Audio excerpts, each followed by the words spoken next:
Section 710 of the Salaries and Remuneration Commission Act, Cap 412D, and Sections 3 and 5 of the Public Appointments Parliamentary Approval Act, Cap 7F, he has nominated the Honorable Engineer Michael Thoya Kingi for appointment as a representative of the Public Service Commission to the Salaries and Remuneration Commission. The President now seeks the approval of the nominee by the House pursuant to Article 252B of the Constitution. Honorable members, Standing Order 45 provides that upon receipt of the notification of nomination for appointment, such nomination shall stand committed to the relevant departmental committee for consideration. In this regard, I hereby refer the message from His Excellency the President, together with the curriculum vitae and other testimonials of the nominee, to the Departmental Committee on Labor for consideration. Honorable members, it is important to note that whereas Section 8 of the Public Appointments Parliamentary Approval Act, Cap 7F, requires the committee to which such nomination is referred to consider the matter and table the report to the House within 28 days, Section 711 of the Salaries and Remuneration Commission Act, Cap 412D, provides for a shorter period, being 14 days.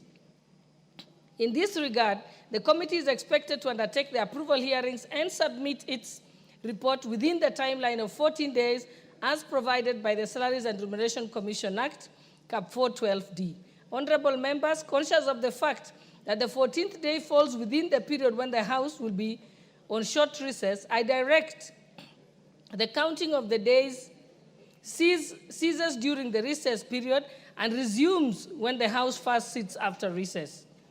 To this end, the committee is expected to immediately commence the approval process, notify the nominee and the general public of the time and place for holding the approval hearing.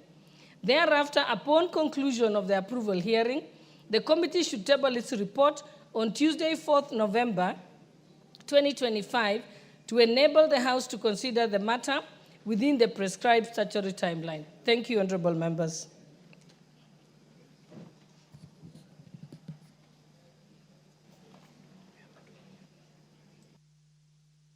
Next order.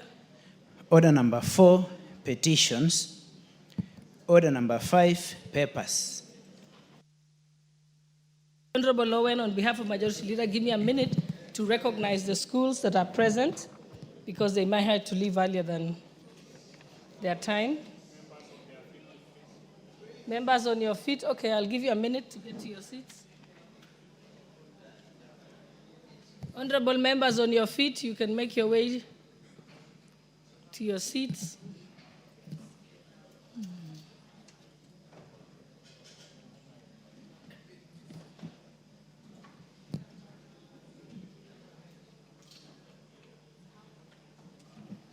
Honorable members, I wish to recognize the following schools who are seated in the public gallery.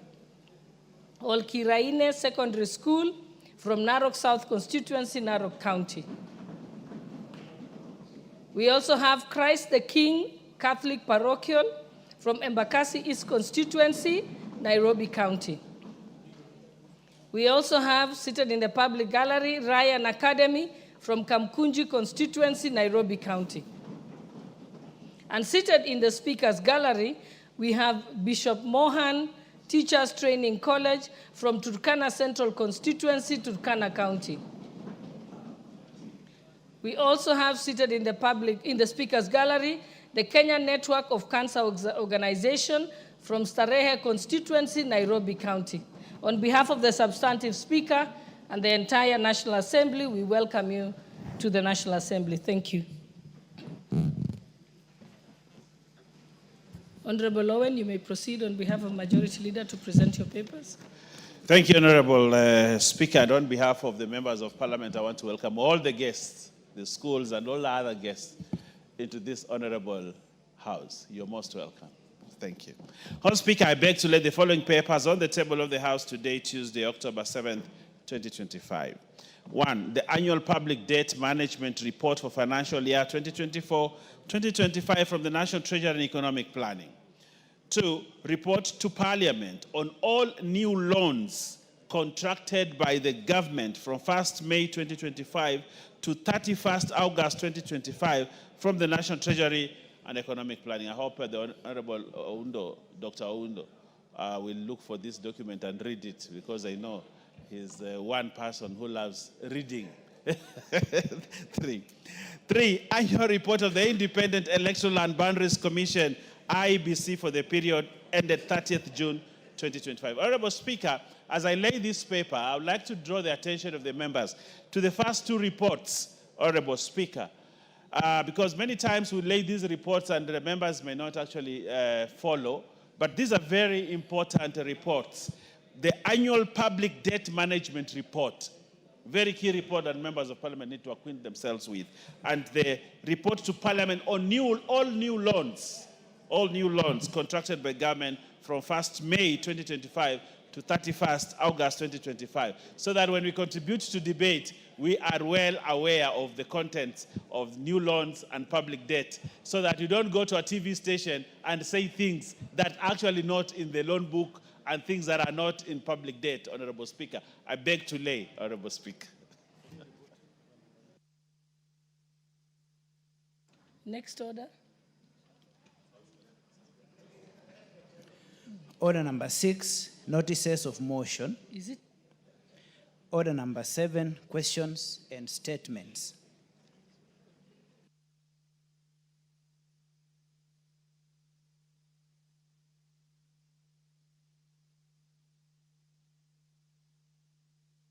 Okay. There is statements, request for statements. Who is the first person to go? Let me just see the order paper. Honorable Aden Wario, member for North Hor. Are you ready? Yes, you may proceed. Thank you, Honorable Speaker. Honorable Speaker, pursuant to provision of Standing Order 44.2c, I rise to request for a statement from the chairperson of the Departmental Committee on Administration and Internal Security regarding the persistent conflicts facing constituents of North Hor.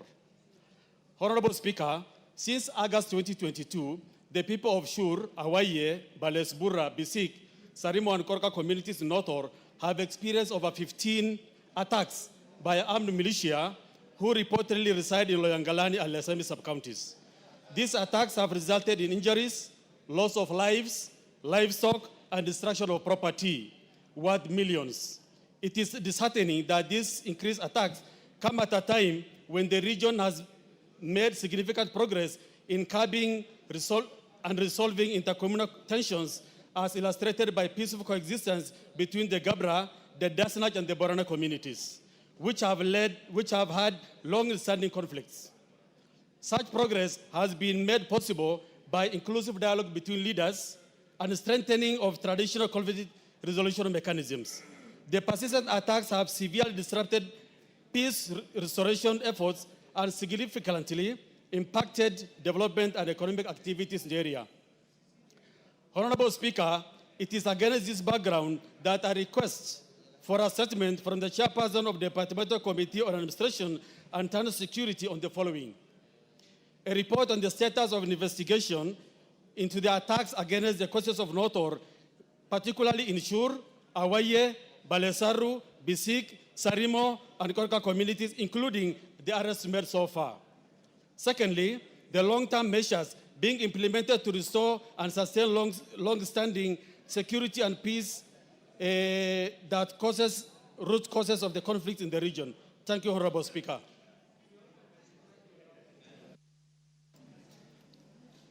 Thank you. That will be marked to the chairperson for Administration and Internal Security Committee.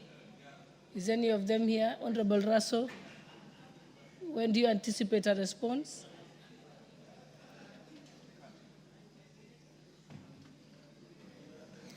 Thank you very much, Madam Speaker. Madam Speaker, I come from the area, and I am cognizant of what Honorable Wario there has presented. And as a committee, we'll be able to give response in 2 weeks. Thank you, Madam Speaker. Thank you. Before we move to the next statement, I know that a few people have asked me when we will have the petition relating to cancer to be read out. I think Honorable Nyikal, I'll put it back at the order paper in a short while when the typing is ready. And I know that some of our guests here, the Kenya Network of Cancer Organization, are here to actually listen to the petition. So it will be coming very soon. Let's proceed to the next statement, request for statement. Honorable John Gahushia. Honorable Speaker, pursuant to Standing Order 44, 2C, I raise to request for a statement from the chairperson of the Departmental Committee on Administration and Internal Security regarding the unfortunate death of Mr. Simon Waroe while in police custody in Central Police Station, Mombasa County. Honorable Speaker, reports indicate that Mr. Waroe, a 26-year-old Kenyan citizen of ID number 37118817, who went missing on 14th September 2025 in Umoja 1 area of Nairobi County, died under unclear circumstances while being held in police cell in Mombasa. This incident has caused public outrage and raised concern regarding the reasons for transportation of Mr. Simon Waroe from Nairobi to Mombasa and the circumstances leading to his death. There are possible negligence, excessive use of force, or lack of accountability within our policing system.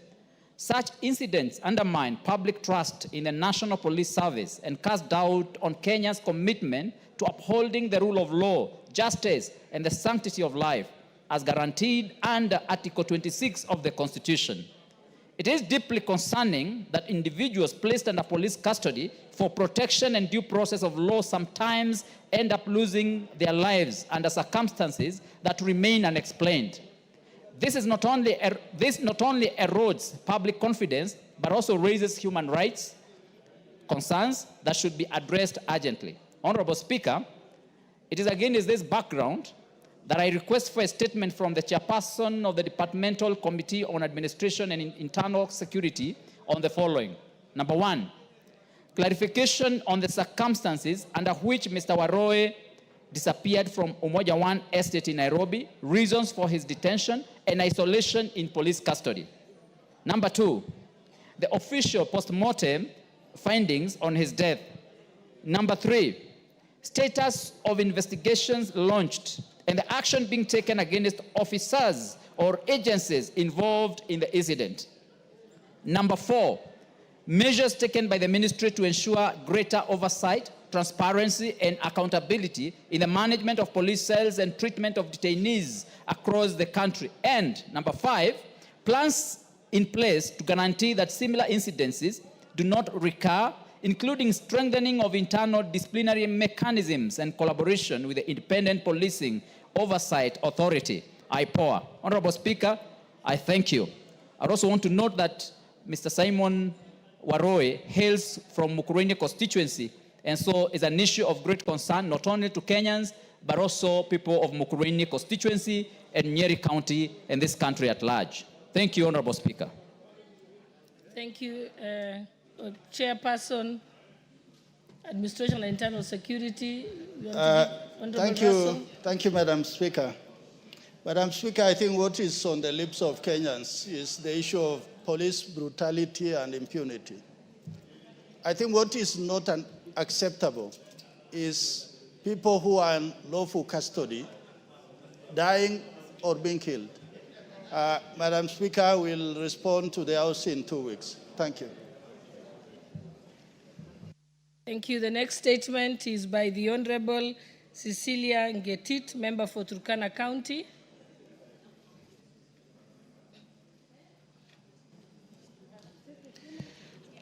Thank you, Honorable Speaker. Honorable Speaker, pursuant to the provision of Standing Order 44-2C, I wish to request for a statement from the chairperson of the Departmental Committee on Education regarding withheld Kenya Certificate of Secondary Education, KCSE certificates.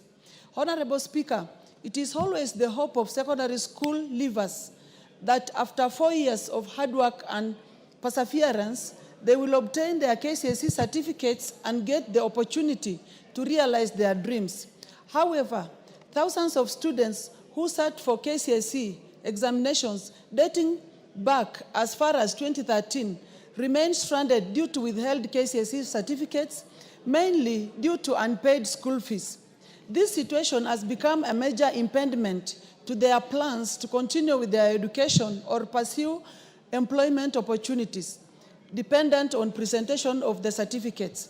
The most affected school leavers are those from less fortunate families, particularly among the nomadic pastoral communities who complete their secondary education with huge school fees arrears.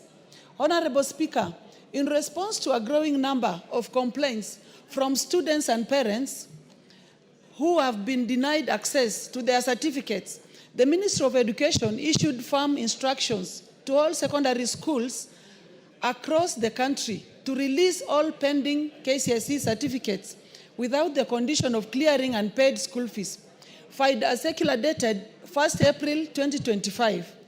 The Ministry of Education directed all county directors to enforce the order without delay, emphasizing that continued withholding of certificates contravenes the Kenya National Examination Council Act Cap 214A.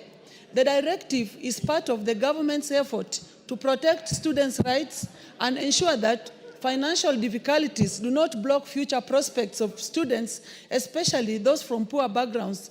Regrettably, many Form 4 leavers still continue to be denied their KCSE certificates in spite of the directive by the Ministry of Education. Honorable Speaker, it is against this background that I request for the statement from the chairperson of the Departmental Committee on Education on the following. 1. Measures being taken by the Ministry of Education to ensure that all withheld KCSE certificates are released to the affected secondary school leavers to bring to an end the long-standing problem and enable the Form 4 school leavers to continue their education or pursue employment opportunities. And 2, actions being taken by the Ministry of Education against any school for non-compliance with the ministry's directive on release of withheld KCSE certificates and prohibiting schools from holding back the documents for any reason. Thank you, Honorable Speaker. Chairperson, Education Committee, you seem to be distracted by the majority leader. There's been a statement read out relating to withholding of school certificates. Thank you, Madam Speaker. I'll bring the response in the next 2 weeks. Thank you. Thank you. The next statement. Yes, what did you like? What's your point of order? Not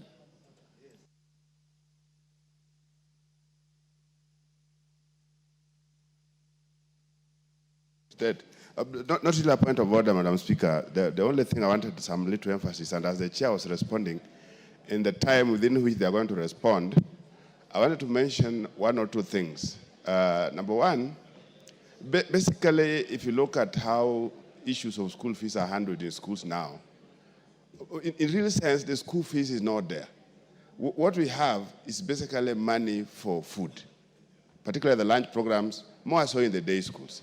So the costings that the schools do are more to do with food. If you put capitation aside, because that's exactly the support the government is giving to schools, what is left, the balance that is left is largely for food. Now, the tricky bit of this is, if you order, like the ministry had done, ordering for certificates to be released, these students and their parents didn't pay for food that they ate, and of course food that has applied from local. It's local guys who give vegetables, who give maize and all these things. So this dichotomy, I think it needs to be looked at very seriously. If that is not paid, what are we doing to these local guys who are supplying schools? That is 1. 2, Madam Speaker, if you looked at it in the reverse, what is happening in some schools, immediately this was mentioned, parents are now very slow at paying even the same money for food because the certificates are going to be released. So this thing, I don't know how it's going to be balanced. Yet it is so critical that certificates need to be given out immediately. Students are done with the schools. So as the chair is going to look at this, I want to believe that there's much more that the ministry needs to look at, particularly balancing this kind of dichotomies that are in the place. Thank you, Madam Speaker. Tomorrow we have the Minister of Education here. Maybe they can you can do that as a rider question. But Honorable Meli, that can be discussed at the time when you bring the answer. Honorable Owen? Thank you, Honorable Speaker. Honorable Speaker, this matter has been on this House. I actually brought it here to this House, Honorable Speaker, and a decision was made.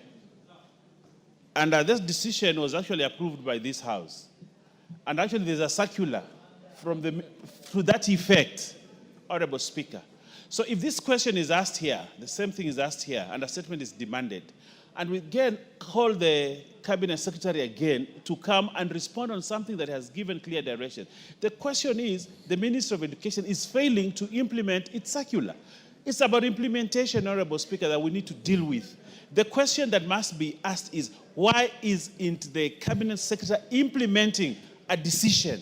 Not why that thing has happened that the honourable member has read. No, actually, the honourable member for Turkana, Honourable Cecilia Yes. Petit, has clearly said that they are acting contrary to the circular. She's even quoted the date of the circular. So I think I agree with you. Yes. Tomorrow, we are lucky that we have the Minister for Education, the Cabinet Secretary for Education, with us tomorrow. We shall just make sure that Honourable Cecilia has a chance to put that as a rider and ask that question, and we can be able to put it But to Honourable rest. Speaker, what we'll get here is just mere rhetoric. And the Cabinet Secretary will explain himself and all that, but the same things will continue to happen. Honourable Speaker, I made a suggestion in this House that we must delink tuition and exam because they're two different bodies. Kenya National Examination Council must have its own process, and these results should be released to students, not to school. Because the schools hold those results because of fees. And I like what my good friend Ochanda has said there. Yes, kids must pay for meals. But again, what choice has the principal got to pay his debt if this child goes without paying? The only leverage he has is to hold the results. Yes, I But think when we shall have occasion to. when we distinguish between examinations and tuition, Honorable Speaker, we are going to get a panacea. Let me use that word, a religious word, a panacea, to it. Otherwise, it will just be the same vicious circle. Same question being asked, same answer being given, and nothing happens. And we should not be a country that moves that way, Honorable Speaker. We would like to see action on this matter. And Honorable Meli, please ensure it is enforced. Not just to answer, make answers and public utterances. Ensure it is enforced so that kids stop missing university opportunities because of fees. We'll have a more productive discussion tomorrow as opposed to the speculation we are doing now. But we'll definitely ensure that we give permission to Honorable Cecilia. Let's proceed to the next question. What's your point of order, Honorable Dawood? Thank you, Honorable Speaker. Honorable Speaker, I want to agree with Honorable Mbaya. We should link the NAC with e-citizen where somebody can print out his certificate instead of going to the schools to take the certificates, so that we de-link NAC with the Ministry of Education. Thank you. Thank you. Let's go to the next request for statement by Honorable Yusuf Farah, member for Wajir West. Is he here? Oh, there you are. Thank you, Madam Speaker, for giving me this opportunity. Honorable Speaker, pursuant to the provisions of Standing Order 44-2C, I wish to request for statement from the chairperson of the Departmental Committee on Energy regarding the status of oil and gas exploration in Wajir County. Honorable Speaker, in 2014, an exploratory oil and gas drilling exercise in Wajir County indicated the presence of significant amount of natural gas deposits, with preliminary estimate requesting a potential of gas resources in Salawan, Bogol area. However, to date, the residents are yet to receive any information on the status on the status of the exploration or development of the resources identified. The affected community remain uncertain on the developments, how the county stands to benefit from the exploration, and the safeguard in place to ensure transparency, environmental protection, and equitable sharing of potential revenues. Honorable Speaker, it is against this background that I request for statement from the chairperson of the Departmental Committee on Energy on the following. 1. The status of oil and gas exploration in the county, Wajir County, including appraisal results and any proven reserves. Plan number 2, plans in place to develop oil and gas resources in Wajir County and how the plans fit in the country's energy strategy. Number 3, measures being put in place to ensure the residents benefit from the exploration. And number 4, lastly, long-term plans put in place to ensure environmental safeguards, mitigation strategies to protect the ecosystem and livelihoods of the area residents. Thank you, Honorable Speaker. Thank you. The chairperson for the Departmental Committee on Energy. Are you here?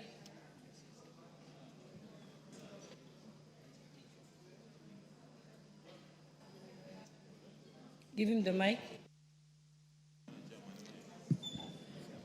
Thank you, Madam Speaker. Madam Speaker, we will respond in 2 weeks. You give us 2 weeks and then we will respond. Thank you. Thank you. Next is the statement requested by Honorable Fatuma Masito, member for Kwale County.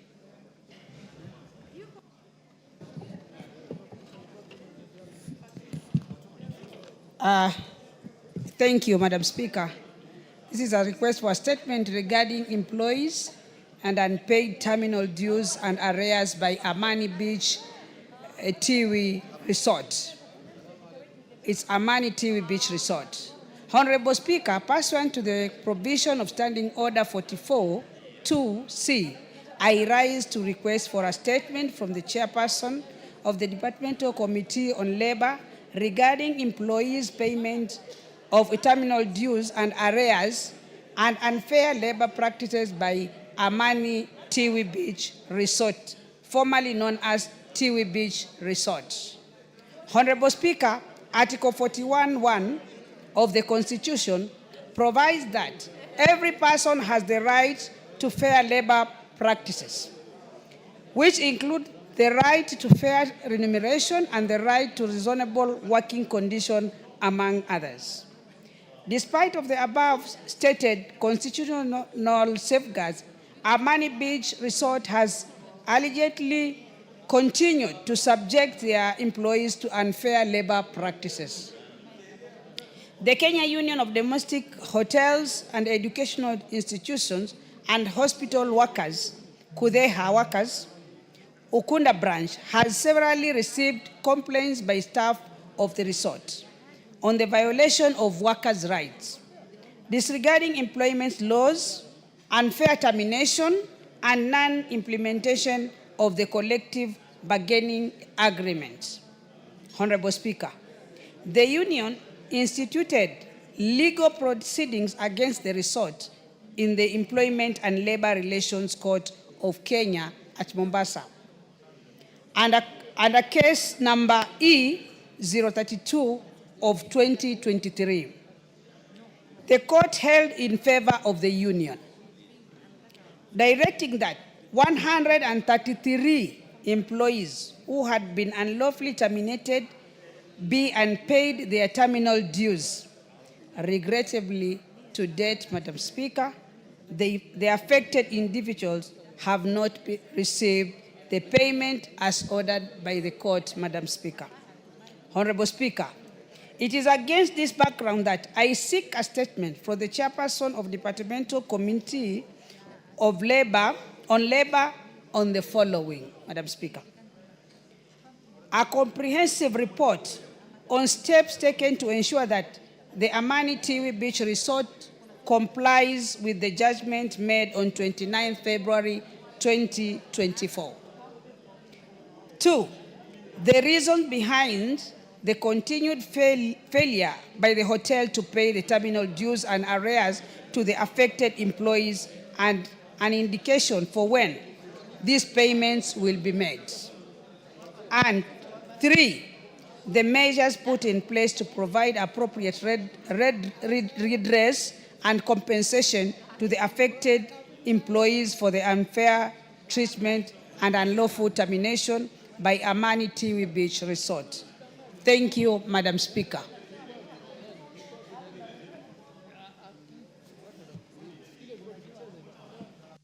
Departmental Committee on Labor. Honorable Alice, how long will you take to seek this statement?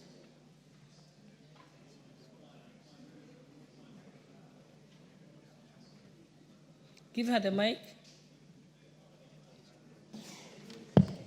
Thank you, Honorable Speaker. Like 5 minutes? Sorry? 5 minutes? It is the statement. No, no, You're no. asking. No, Honorable Masito has requested for a statement from... After 2 weeks? Yeah, after 2 weeks. Thank you. Okay. Oh, it's labor, not social protection, it's labor. Labor is Honorable Chonga. Is Honorable Chonga here? Anyway, Honorable Alice has given an undertaking on your behalf.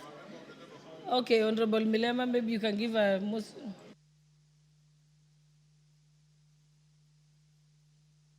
Yes, Honorable Mboko. You're giving an undertaking on behalf of your committee. Thank you, Honorable Speaker. We undertake on behalf of the Chair, Honorable Chonga, that we seriously concerned with that particular statement, and we shall be giving an answer in the next 2 weeks. Thank you. Thank you. Then lastly, we have a request for a statement by the Honorable Bernard Kitur, member for Nandi Hills.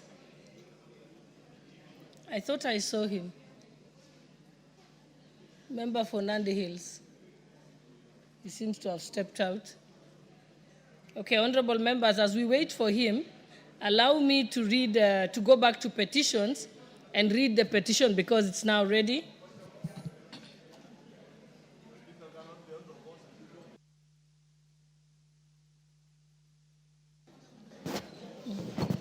Thank you, Madam Speaker. Madam Speaker, I raise Understanding Order 44-2C. I had requested for a statement on, from the Departmental Committee on Administration and National Security on 4th June 2025 regarding the status of immigration, the scope of immigration services in Wajir International Airport. Madam Speaker, I have not received any answer to date, and I would like you to order the Departmental Committee to furnish me with an answer to my statement. Thank you. Honorable Russell, I think your committee is talking about a request for a statement that he previously made and he has not received a response. You undertake to bring it in 1 week since it's overdue? Thank you, Madam Speaker. Madam Speaker, I think we will have tete-a-tete with honorable colleague, but we'll respond in 1 week. Thank you.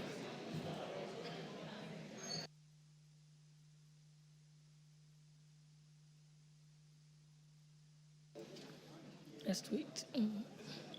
Honorable members, allow me to reorder the order paper. We will go to order number 8, then order number 9, because we just have question to be put. And then thereafter, we can go back to petitions and then proceed with the statements that had been requested for. Thank you. So read the order, order number 8. Order number 8 and order number 9. Order number 8, motion, report of the Committee of the Whole House on its consideration of the Virtual Assets Service Providers Bill, National Assembly Bill number 15 of 2025, question to be put and third reading. Honorable members, I now put the question that this House do agree with the report of the Committee of the Whole House on its consideration of the Virtual Asset Service Providers Bill, National Assembly Bill number 15 of 2025. Will as many as of that opinion say aye? Will as many as of the contrary opinion say nay? The ayes have it. Next order. Number 9. Mover to reply. Yeah. Mover move to third reading. Majority Leader. Thank you, Honorable Speaker. Honorable Speaker, I saw the member, at least 3 members walking out when you're on your feet, led by the Honorable Gudun. So those who are on their feet maybe should watch your movements. When you stand up, they don't walk out also. Honorable Speaker, I beg to move that the Virtual Asset Service Providers Bill, National Assembly Bill number 15 of 2025 be now read a third time, and I also request the Honorable Naomi Wako to second.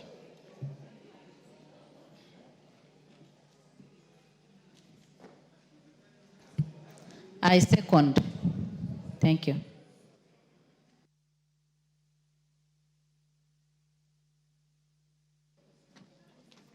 Honorable members, I now propose the question that the Virtual Asset Service Providers Bill, National Assembly Bill number 15 of 2025 be now read a third time. Honorable members, I now put the question that the Virtual Asset Service Providers Bill, National Assembly Bill number 15 of 2025 be now read a third time. Will as many as of that opinion say aye? Aye. Will as many as of the contrary opinion say nay? The ayes have it. A bill for an act of parliament to provide for the legal framework to license and regulate the activities of virtual asset service providers and for connected purposes. Order number 9, motion, report of the Committee of the Whole House on its consideration of the Kenya Roads Amendment number 3 Bill, National Assembly Bill number 34 of 2025, question to be put in third reading. Honorable members, I now put the question that this House do agree with the report of the Committee of the Whole House on its consideration of the Kenya Roads Amendment Bill, number 3, Bill, National Assembly Bill, number 34 of 2025. Will as many as of that opinion say aye? Aye. Will as many as of the contrary opinion say nay? The ayes have it. Mover.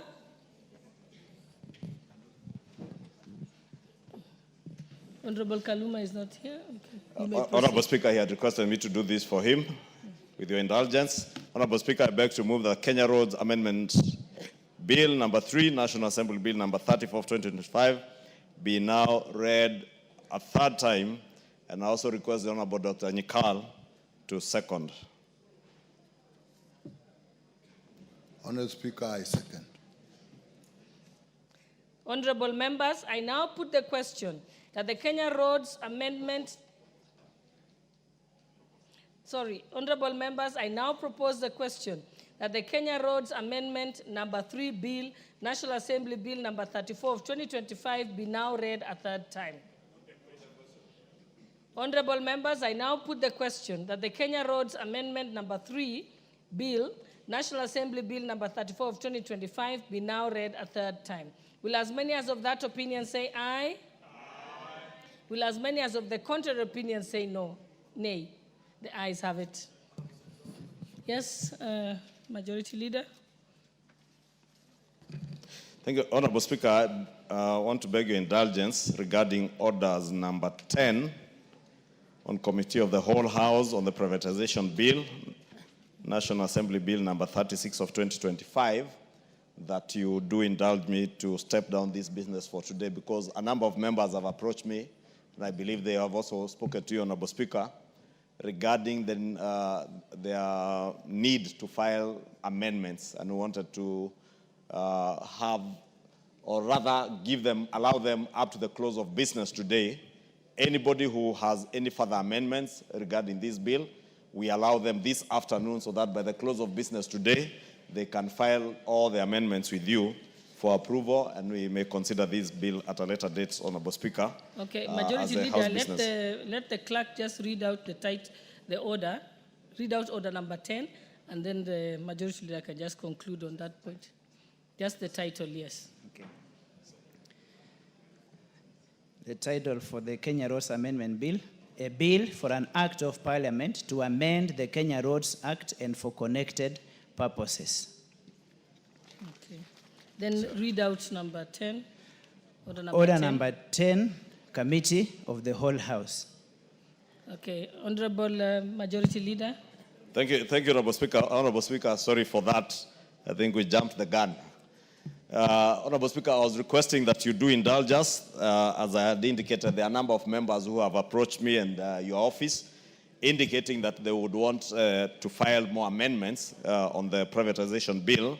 Therefore, we want to indulge all those members that may want to file amendments to do so by the close of business today, so that we are able to review them and progress with this business at a later time, Honorable Speaker. And I thank you. You can tell them today, the 7th of October. Yes, 20, today, so that it's clear meaning and the time. by the close of business today, 7th of October 2025. That being 1900 hours for when the House rises, and you have up to midnight to file your amendments. And after that, as they say, may you forever remain quiet or until you bring we have another bill touching on that issue. Honorable Speaker, Okay. Thank you. Thank you, honorable members. I hope that's clear. So let's now go back to petitions. I think we had completed the statements. Yes, I think I will go to petitions. Then we shall come back and continue with statements, because we have guests here from the Kenya Network of Cancer Organization who have actually been here from the beginning to listen to their petition. So allow me to read out their petition when they are still present, then we can go back to our other business. I think it's a considerate thing to do. So read order number 4. Order number 4, petitions. Honorable members, Article 119 of the Constitution accords any person the right to petition Parliament to consider any matters within its authority. Further, Standing Order 2252B requires the Speaker to report to the House any petition other than those presented by a member to the House. In this regard, honorable members, I wish to report to the House that my office has received a petition from the Kenya Network of Cancer Organization, KENCO, which represents over 70 civil society groups and thousands of cancer patients in Kenya. Honorable members, the organization is seeking to highlight systemic failures experienced through the Social Health Authority, SHA, and to call for the urgent reforms in the cancer care financing.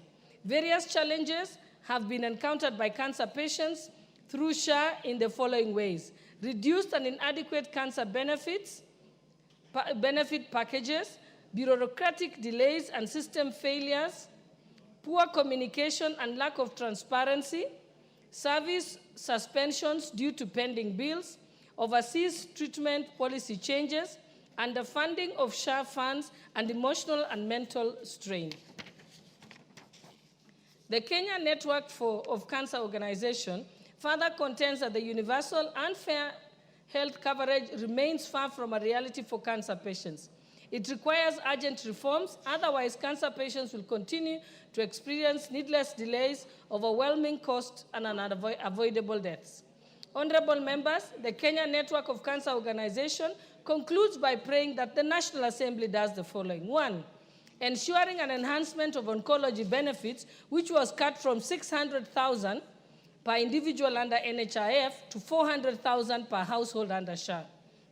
2, commissions an independent audit of SHA funds, reviewing benefit structures, creating reforms for fairness and sustainability in cancer care financing, and ensure adequate allocation of funds to the primary health care fund and the emergency, chronic, and critical illnesses fund. And 3, makes and any other order or direction it deems fit in addressing the plight of the petitioners. Given the nature of the prayer sought by the Kenya Network of Cancer Organization, I hereby commit this matter to the Departmental Committee on Health for consideration, especially as the committee is seized of similar matters. The committee is required to consider the matters contained in the prayers of the organization, conduct an inquiry, and report its findings to the House and to the petitioners. Further, the committee will also be expected to provide policy and legislative interventions to be actualized by the House to bring this matter, which keeps recurring, to a closure. As I conclude, I wish to recognize the presence of 10 officials of the Kenya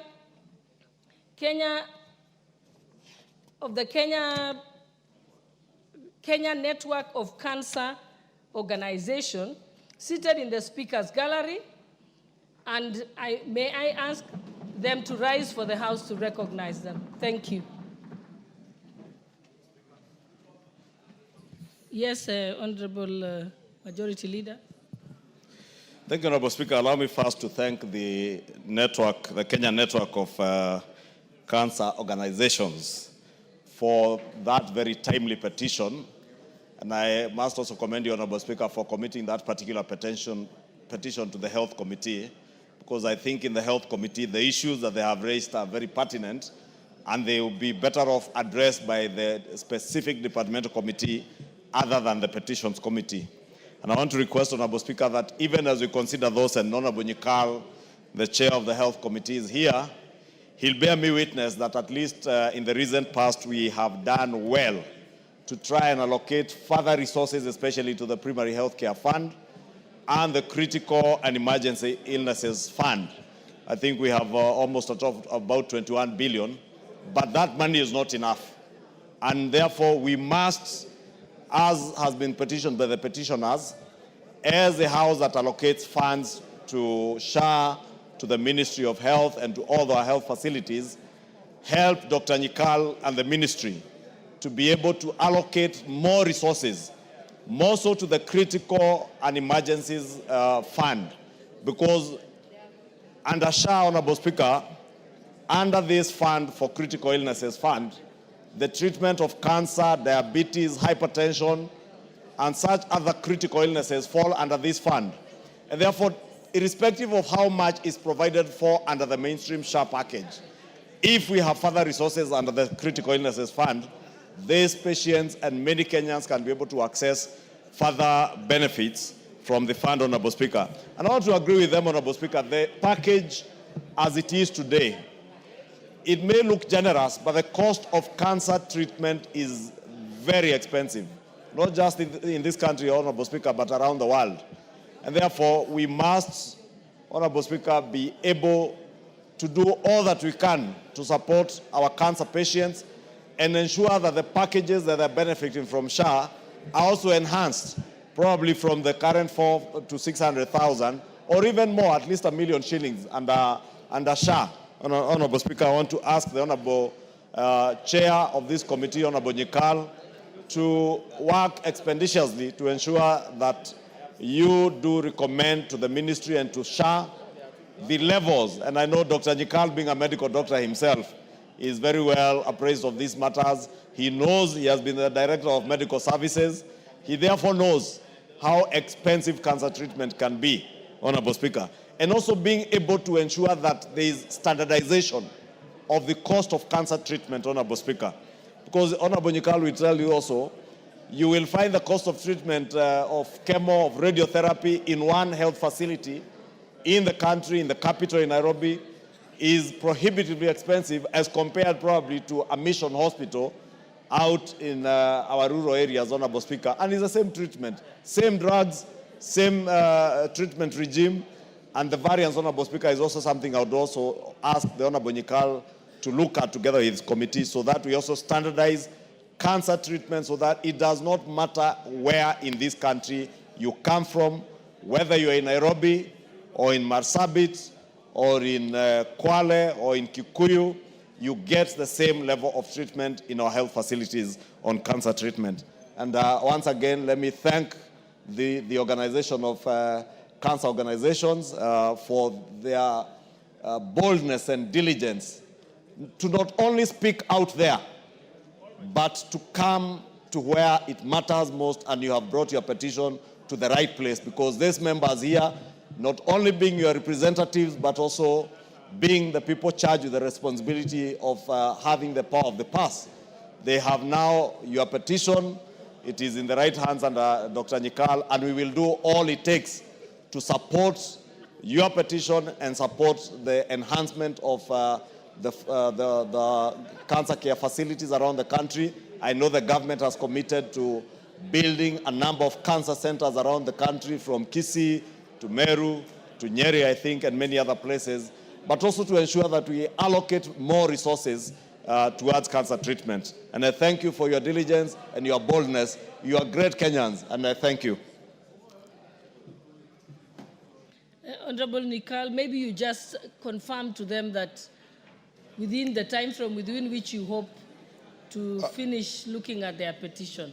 Thank you, Madam And also Speaker. the assurance that they will have a chance to appear before the committee. Thank you, Madam Speaker. May I also thank the Kenya Cancer Network for actually bringing this petition. I'm aware, even before I look at the petitions and from what you have read, that actually there's a discrepancy between the benefit tariff for cancer, the benefit package for cancer and the tariff thereof, and the cost of cancer in the country. The cost of cancer is much higher than the tariff. And so in the shift, they'll get some care, some cover for inpatient, but it runs out. And therefore it is expected that emergency care and critical illness fund should take over.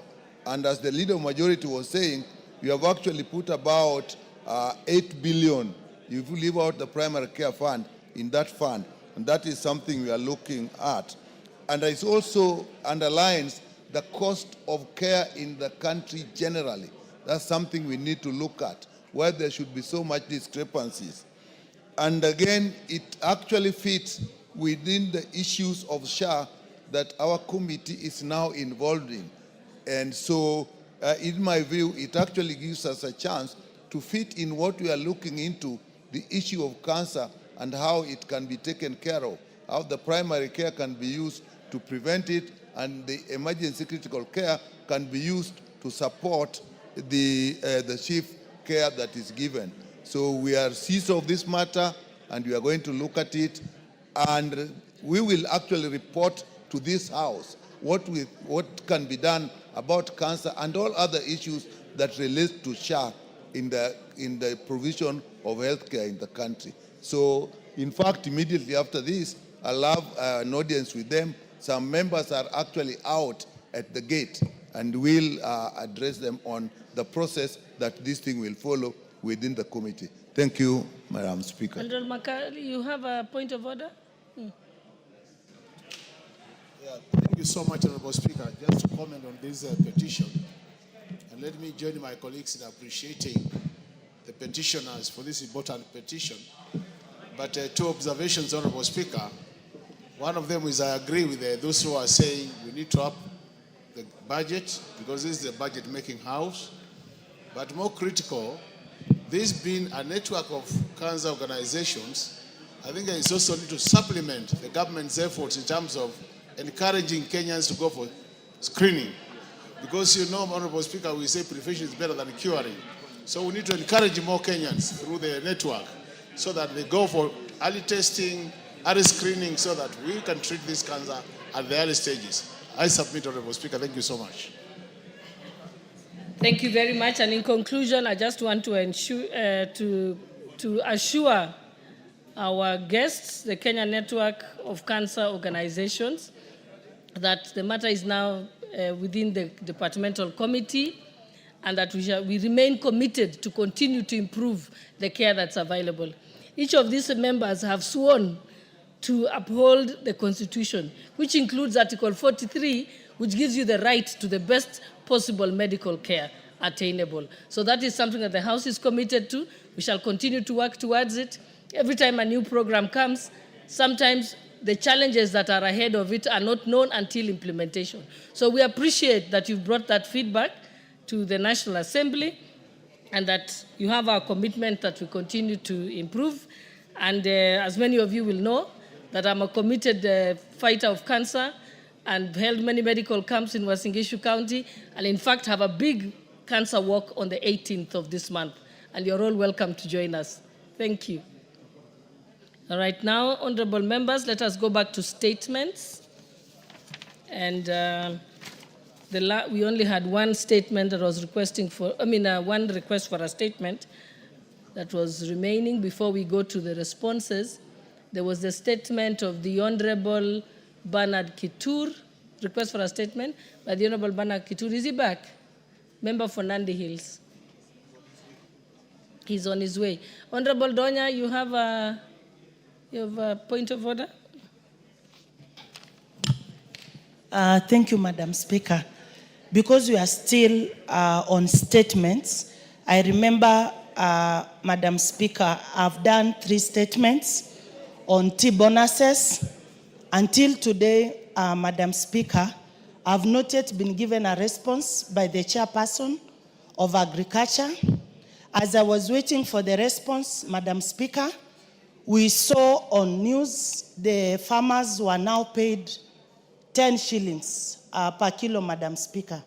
When we were making the request for statement, the farmers had been paid 22 shillings, Madam Speaker. Now, I don't know it's because we shouted.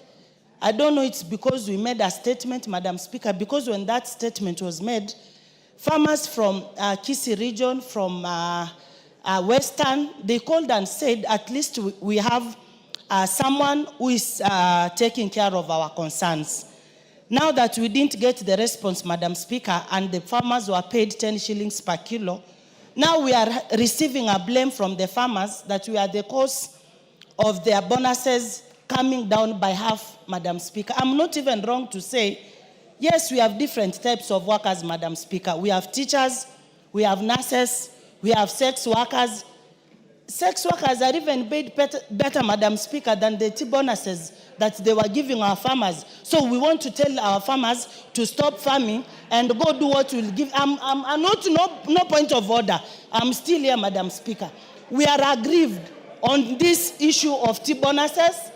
There is nothing to be proud about, Madam Speaker, and we need the Minister for Agriculture to come to this House and give us a response on why the tea farmers, especially from Kisii, Kericho, Western, they were paid peanuts. In fact, they were abused, Madam Speaker. I have no better language to express my concerns on what they've done to our tea farmers. I just need that response now, or else I'll not leave this House. Today I'm going to sleep here, Madam Speaker. The chair must answer. Is the chairperson from the vice chair is here, Honorable Brighton? Let's listen to the vice chairperson. On behalf of the committee, the complaint is very clear. There's been 3 statements that have not been responded to. Give him the mic. Allow him this. He's already on his feet.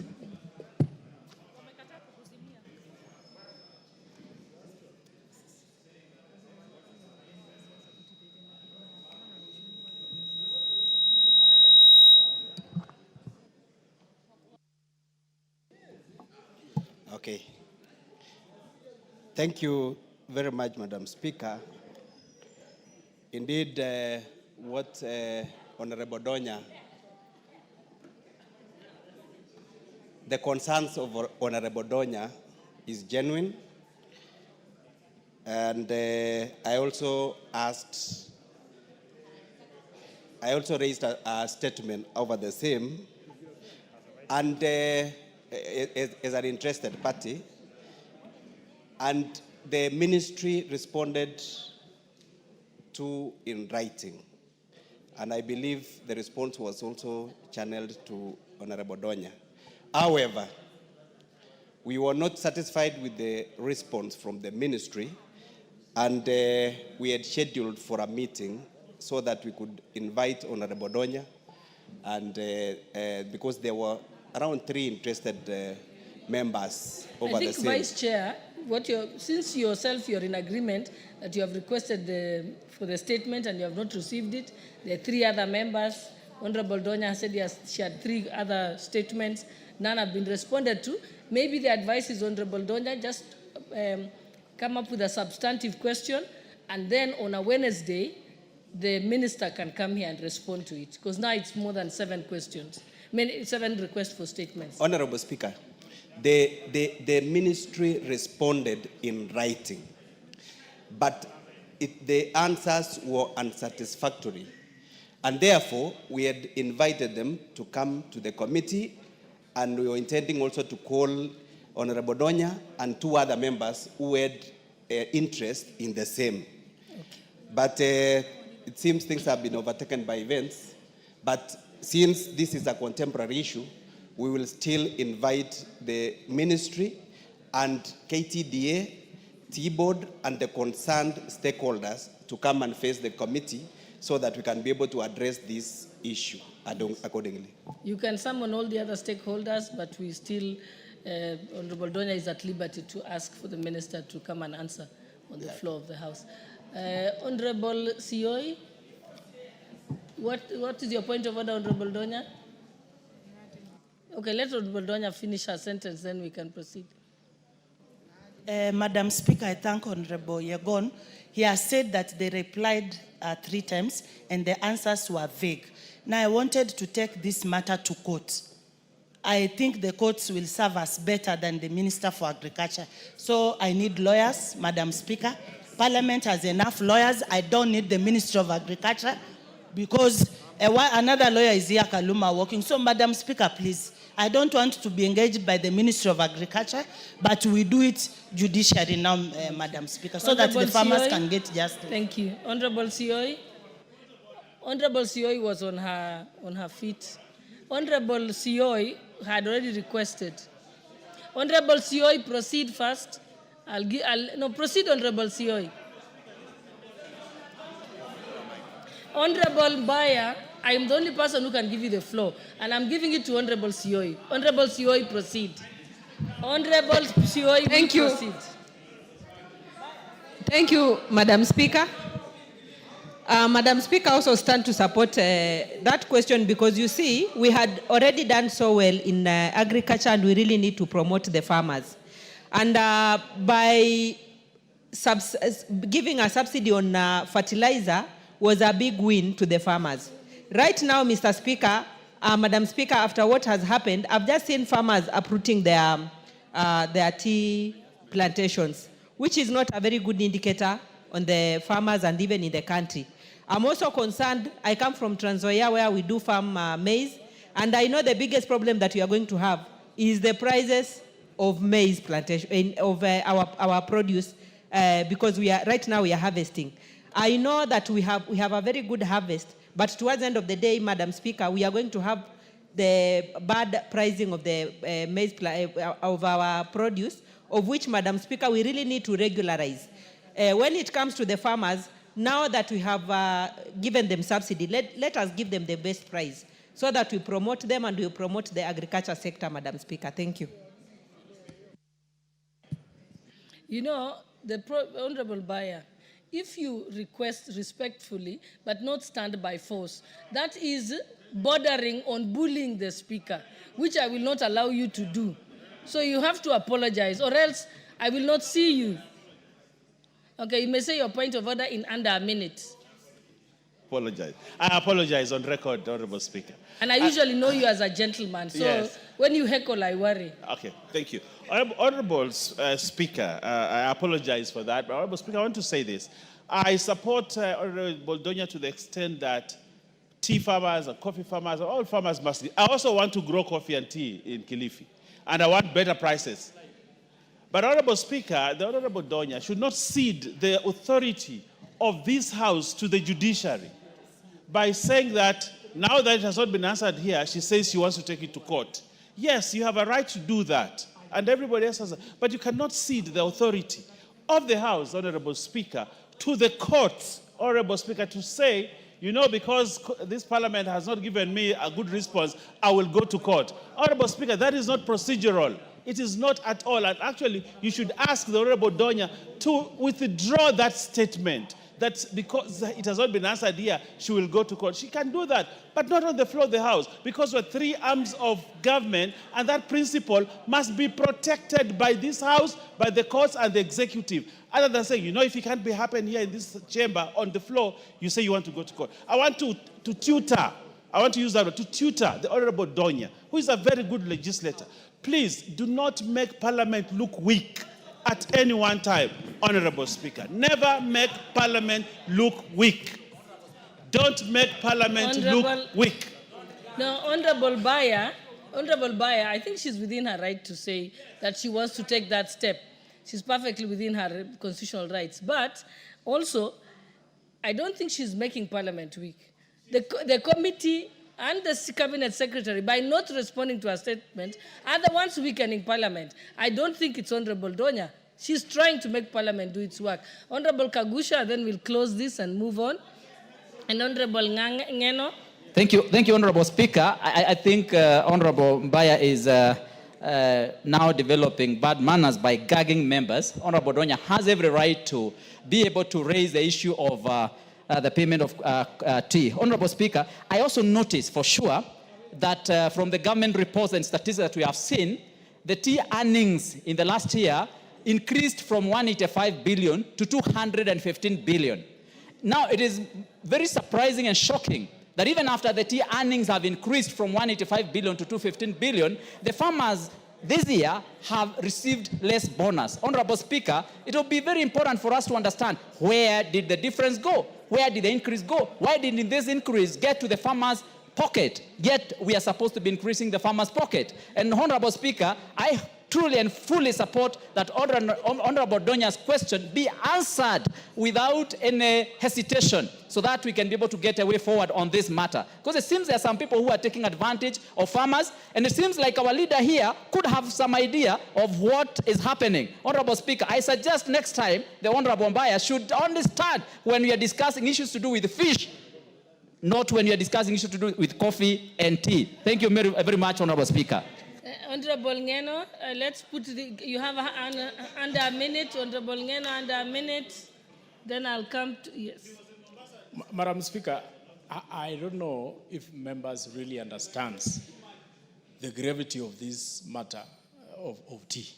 Madam Speaker, when these bonuses were announced, I think a week or 2 weeks or a month ago, there has been a lot of anxiety, especially from farmers from southern part of Rift Valley, and especially what they categorize as the western side. Madam Speaker, if you look at tea, if you look at the bonus for farmers in Nyamira, Kisii, Bomet, Kericho, Narok, Nandi, it is very devastating. Even most of the farmers, as we speak now, Madam Speaker, are uprooting their tea. Most of the farmers have stopped even vehicles which normally go to collect tea. And some of them are declaring that there is no more picking of tea, there is no more selling of tea until this matter is settled.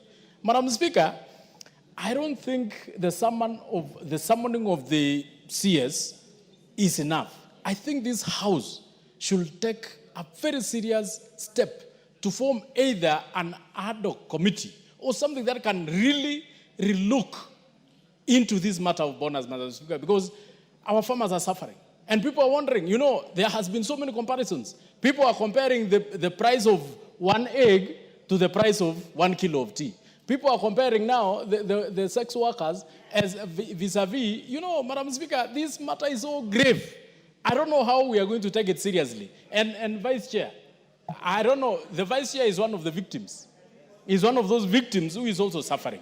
I think it is time you request this House, Madam Speaker, to form a committee, a special committee that would look into this matter. Because when you listen to Mheshimiwa Kagusha, he's saying the bonus came at around, it rose from 170-something billion, 185 billion to 215 billion. Madam Speaker, this should have been, it can't be possible that now at this age and era, farmers are earning as low as 10 shillings per kilo. And yet, picking that tea is more expensive. And even transporting it to the, you know, Madam Speaker, I think we need to sit as a house and rethink on what we can do to settle this tea matter once and for all. I thank you, Madam Speaker. Thank you. Is it Honorable Sige? My eyesight fails me. Next to Honorable Brighton. Honorable Brighton, the member next to you. Yes, Sige. Yes, I said Sige, but I wasn't sure because my eyes. Honorable Speaker, I want to stand here as a member of parliament from Sotik, and I want to support Honorable Ndonya. Honorable Baya does not understand what it means to be a tea farmer and to suffer. Madam Speaker, the Vice Chair, who was leading a statement here, is one of the most affected. We share one factory, Magogo Sheikh, which was paid 12 shillings. Madam Speaker, the pain and suffering of our farmers. My farmers take Sotik, Kapkatet, and Boito. And Madam Speaker, people are suffering in our region. There must be something to be done. I'm a farmer, Madam Speaker, and I feel bad about what's happening. Imagine the difference between bonus, even the little we are given, 12 shillings, and then in Central Province they are given 60 shillings. Madam Speaker, are we living in the same country? Are we serving these people of this country? The farmers who suffer, the tea farmer who goes out and goes to a buying center from 7 in the evening up to midnight. Then you pay 12 shillings. What an agency. KTDA, Madam Speaker, must be dismantled. They are not an agency anymore because we are really suffering and something must be done. And when you hear Honorable Ndonya talking about going to court, it's not because he likes it. Because our people are suffering. Our people are suffering. Madam Speaker, something must be done by the government. Because we cannot continue like this. Our people are suffering. We represent them. And we must do something. So I support that we form a kind of an ad hoc committee to address this issue. Thank you, Madam Speaker. Thank you. Honorable members, before we proceed, I know I'll allow members to talk about this. Honorable Maungu, I know I saw your... Honorable Dixon Maungu. You had asked to speak, but allow me to recognize our guests who are here before, then I'll give you an opportunity. Honorable members, I wish to introduce to you a delegation of the following senior citizens from Turbo constituency who are seated in the Speaker's gallery. Mr. Samuel Kimeto Kiprugut, Mrs. Magdalene Rugut, and Mr. Julius Ngetich. And I want you to give them a round of applause. These are the parents of our First Lady, Her Excellency Rachel Ruto, and they also vote for me. More reason why you should clap for them. And they also vote for their member of parliament is the Honorable Janet Sitiene, who arranged for their travel here. You're welcome to the Houses of Parliament. Karibuni. Okay, Maungu, did you still want to say something? Speaker. What's your point of order? I've not said anything. Honorable Kangogo, let me just allow him go with his point of order. It better be relevant.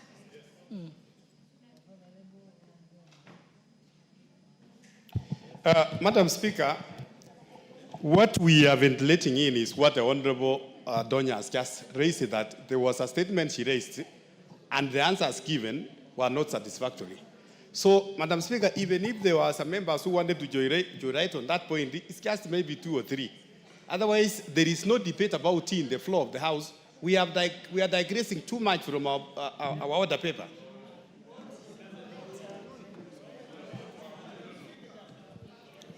I think as representatives of the people who deal with anything that concerns the people, it's important for the public to know that we are concerned and that members have raised concern, or else we look like we are not empathizing at all with their plight.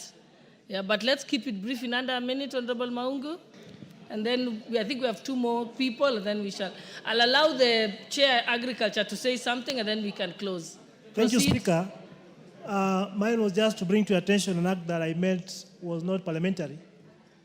My sister, Honorable Donya, were trying to articulate an issue which was very right, moved to the dispatch table, and actually threw a bottle of water towards Mheshimiwa Mbaya, which targeting his head. Madam Speaker, that almost... Honorable Maungu, you are killed- crying more than the bereaved. Madam It is Speaker, Honorable Baya who's bereaved. had it been that Baya had said it to And he has Honorable not Donya, said anything. he could have been, he was intimidated, Mr. Speaker. And Mr. Speaker, are you protecting the female gender against the male gender? Because I felt that was an affront to the male gender in the House. He will speak for himself. He's always very articulate and very loud. So if he has not spoken, he has decided to hold his peace. And neither did the Sergeant at Arms notice. So I think we shall proceed. Yes, proceed. Mhm. Yes. Where is the... Put it. I'm on the floor. Yes. No, your last, Honorable Mutunga. Mhm. Speaker. Oh. Thank you, Madam Speaker. I want to join the members of the tea growing areas in sympathizing with this very, very grave payment that came out, Madam Speaker. And I want to congratulate the Honorable Donya for being a true people's representative. The people of Kisii, the people of Kericho, where tea is grown, deserve that their issues must be addressed. And Madam Speaker, I think I want to support the line of the forming of an ad hoc committee of Parliament to investigate, Madam Speaker, the whole tea chain from the farm up to the tea auction in Mombasa, because there are cartels who have gone back to the tea sector and they are killing this sector, Madam Speaker. And I'm requesting you, Madam Speaker, to allow the formation of an ad hoc committee that will look thoroughly into the issues and bring them to the floor of this House for the purpose of the people of Kenya and to give hope to the farmers, to the tea farmers of this country. Madam Speaker, I thank you. Honorable Wango, you had a point of order, now you have moved away from your desk. Maybe I can give Honorable Mutunga a chance. Did you... Honorable Dorothy, I'll give you, please briefly under 1 minute, and then Honorable Mutunga can... I think she'll be able to speak for you. You're from the same region. Thank you, Honorable Speaker. Honorable Speaker, I want to say kudos to Madam Doris Donya for bringing this very, very important statement, petition in this House. Honorable Speaker, this matter is a matter of national importance. Honorable Speaker, the tea growing areas, Meru being one of them, farmers there are not only crying, but they don't even know how they will repay the money that they had borrowed to take care of their tea farms. Honorable Speaker, I want to join the members who have said let us have an ad hoc committee that will investigate this matter and investigate it thoroughly until we put it to rest, Honorable Speaker. From the farmer to the tea factories up to the auction, where did the money of farmers go? Honorable Speaker, we cannot sit here Honorable and rest Brighton, switch off your mic. Destroying, Honorable Speaker, destroying the good work that our government is doing. Subsidized fertilizer is already with the farmers, and then somewhere along the way, farmers don't get value and returns for their sweat. Honorable Speaker, it's very sad, and I want to join the other members by saying, let us do thorough investigation, Honorable Speaker. Thank you. Honorable Dawood, you're the last one I'll allow to speak on this topic. Make it under a minute. But Yeah, honorable Madam members Speaker, and honorable boy, the reason why I allowed it is because at the moment I know many tea farmers who are bordering on suicide, in depression and hospitalized because they've suddenly lost all their life savings. Madam Speaker, point of order was for Ambassador Segei when he said the central region is getting the most. But he should know, even the area in Meru, there are tea factories which are getting even 25 shillings. So he should not balkanize us as central getting more than anywhere else. We get 50, we get 25. There is a disparity everywhere. So please, I ask you, Madam Speaker, to ask Honorable Segei to withdraw the remarks he made regarding Central getting more. Okay, Honorable Mutunga, what's your point of order, Honorable Kaluma and Honorable Wangwe? Honorable Wangwe was the one to go first. What's your point of order? Honorable Kaluma, Speaker, okay. there is a difference between Central Kenya, Eastern region, and Mount Kenya region. My brother is talking about Central Kenya, and yet he's talking of Meru, which is in Eastern region. The debate was about Central Kenya. Meru is in Mount Kenya region, but not Central Kenya. The provinces as arranged initially does not include Meru. Meru is in Eastern, Upper Eastern.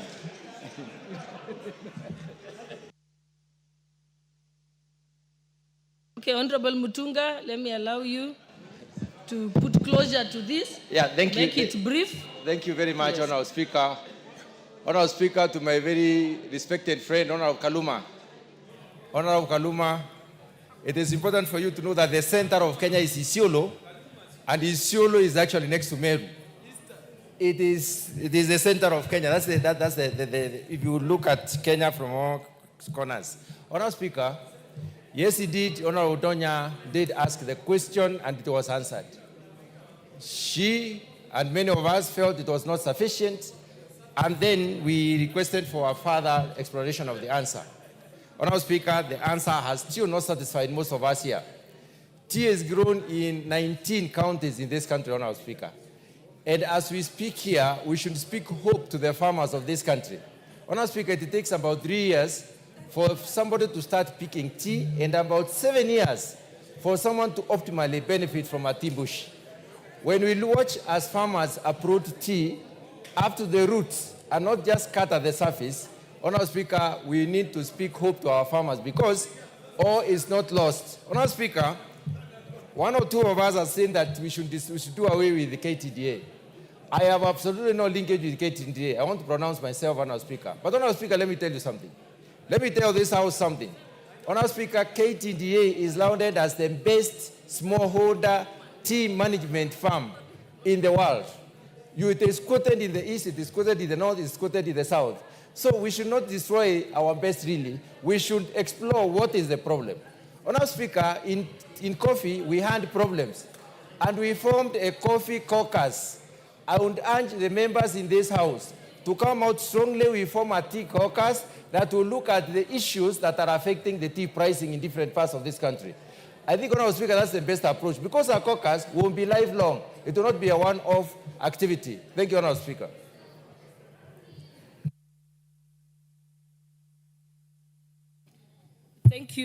Thank you, honorable members. I think now we'll continue with our statements. And we had the statement. This is the third and last time I'm calling out for the request for statement by the Honorable Bernard Kitur. Thank you, Honorable Speaker. Honorable Speaker, pursuant to the provisions. No, first apologize. I sincerely apologize, Madam Speaker. I had stepped out and I didn't know it was coming that fast. Sincere apologies for the same. Honorable Speaker, pursuant to the provisions of Standing Order 44-2C, I rise to request for a statement from the chairperson of the Departmental Committee on Transport and Infrastructure regarding the expansion of the Eldoret-Shamahoho Road. Honorable Speaker, the Eldoret-Shamahoho Road is a major transport corridor which links Eldoret to Kisumu and serves as a key route for the movement of goods and passengers between the North Rift and Western regions. The road design in the late 1960s is no longer able to cater for the volume of traffic between the two regions. This has led to frequent congestion and has been reportedly linked to the rise in road accidents, some of which have resulted in fatalities. The Eldoret-Shamahogo Road is important for trade, transport, and regional connectivity, and it is imperative that the Ministry of Roads and Transport enhances its capacity and safety of the motorists. Honorable Speaker, it's against this background that I request for a statement from the chairperson of the Departmental Committee on Transport and Infrastructure on the following. Number one, immediate measures that the ministry has taken to ensure that Eldoret-Shamahogo Road can adequately handle the increasing traffic volumes, and secondly, expected timelines for expanding the Eldoret-Shamahogo Road to support the fast-growing volume of traffic. I thank you, Honorable Speaker.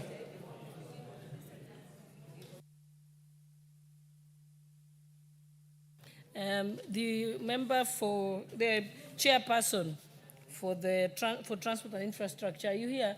I can see you, Honorable GK. When will you respond to the issue of the Eldoret-Shamahogo Road? How long? In 2 weeks, Honorable Speaker. Okay, thank you.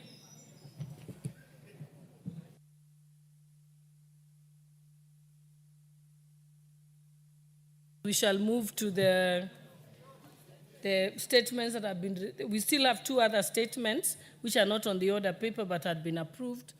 The statement by Honorable Alice Nganga on Nyota, and then a statement by the Honorable Rueda of Lamu. Proceed, Honorable Nganga. Thank you, Honorable Speaker. Honorable Speaker, pursuant to the provision of standing orders 44.2D, I wish to make a statement appraising this Honorable House on the launch of the National Youth Opportunities Toward Advancement Nyota project. Honorable Speaker, His Excellency the President, having determined that the youth are the future of this great nation, has launched the second phase of the National Youth Opportunities Toward Advancement Nyota project. This initiative stems from the President's desire to empower the youths of this country through various approaches, including supporting of startups and other ventures. Having noted that the first phase of the program had not reached the intended youth in the grassroots and village across the country, the President launched the second phase last Friday on 3rd October and further directed that Nyota be rolled out yesterday in all 47 counties. The President's objective in the second phase is to reach vulnerable youth from remote areas and ensure equity is achieved through all areas being represented. Honorable Speaker, Nyota is a 5-year Government of Kenya initiative financed by the World Bank Group, which is expected to have invested a total of 5 billion shillings during the 5 years of funding. It seeks to enhance youth employability, employment opportunity, and saving culture among vulnerable and unemployed youth across the country. The project is coordinated by the State Department of Youth Affairs and the Creative Economy and implemented through a multi-agency framework involving the National Industrial Training Authority, the National Employment Authority, the Micro and Small Enterprise Authority, the National Social Security Fund, and the State Department for Labor and Skills Development. Honorable Speaker, Nyota aligns with Vision 2030, the bottom-up economic transformation agenda better, and the National Youth Development Policy, positioning youth as the drivers of economic transformation. Nyota project targets 820,000 vulnerable unemployed youth aged between 18 and 29 years and up to 35 years of persons with disability with Form 4 education and below. Nyota overall goals are to address youth unemployment and underemployment, expand income-generating opportunities, foster savings and entrepreneurship, and building long-term economic resilience through youth-led growth. Nyota project will be delivered through 4 integrated interventions. These include improving youth employability, also business enterprise support, youth saving support, and also support for employment system and digital empowerment. Honorable Speaker, Nyota will also undertake the master craftsmen onboarding and mobilization. Here, a nationwide master craftsmen onboarding exercise will take place from 6th to 17th October 2025. This program aims to identify skilled artisans across all counties, facilitate youth transition to employment, post-apprenticeship, and apprenticeship. Given the most Nyota beneficiary will work in the informal sector, master craftsmen are critical in linking training with employment. Honorable Speaker, following the directive by the President, the Ministry of Youth Affairs, Creative Economy and Sport will conduct a second countrywide youth intake from 6 to 12 of October 2025 to reach vulnerable youth from remote areas and balance county representation. The following are the targets per intervention. Under the on-the-job experience, 62 youths per ward are also to be enrolled. Under the business support, 70 youth per ward are to be enrolled. Under the recognition of prior running, 130 youth per county are to be enrolled. We urge the youth of this country to take advantage of 6 days window to enroll and to be on board with the projects, which is the opportunity of a lifetime. To apply, youth ought to dial *254# and select Nyota. The President has adopted a whole of government approach and directed that all principal secretaries to spearhead the nationwide grassroots leaders sensitization program of the project in all 47 counties that began yesterday. He has also, in addition, sought the involvement of all leaders from executive, legislatures, and the county government to be engaged and involved in mobilization of the youth and other stakeholders in order to ensure smooth delivery of the project and its successful implementation, to give sufficient chance to every young person to benefit from the project. In the conclusion, I wish to state that the Nyota project is a flagship presidential directive and a cornerstone of government commitment to addressing youth unemployment and promoting inclusive economic growth. With the support of this House, we can empower our young people with the skills, opportunity, and financial tools they need to transform their lives and contribute meaningfully to the national development. Your goodwill and support in the mobilization will be critical to ensuring its success and sustainability. I therefore wish to conclude by appealing to honorable members to mobilize and link up master craftsmen in their respective constituencies with the sub-county youth development officers and in reaching out to the youth targeted at the ward level and county level in support of the noble exercise. I thank you, Honorable Speaker. Thank you very much. Very well. Order, honorable members. Could we have order in the House? There's this meeting up here, just in front of the clerks. Could that meeting end? Order, members. Is this a Kiwopa meeting? Please dissolve that meeting, please. Now, the statement generally given by the chairperson of social protection should be of great interest to you, honorable members, because the Nyota project is in your constituencies. And I know there are honorable members who even don't know who are benefiting and who are not benefiting, and the proper choice of who. So let me allow some 2 reactions to this one, and this should interest you.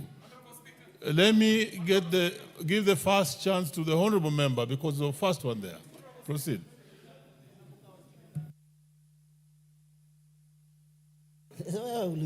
Thank you, Honorable Speaker.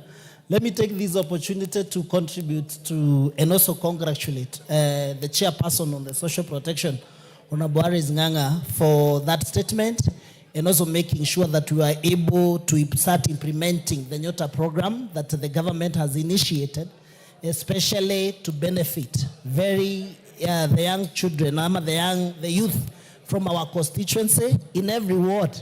that there are supposed to be 70 beneficiaries who are supposed to receive about 50,000 shillings per youth to help them and to facilitate them to continue in terms of making sure that their businesses, that their business enabled, to facilitate them, to make sure that they are able to procure and support their businesses, Honorable Speaker. For a long time, the government has been in support of many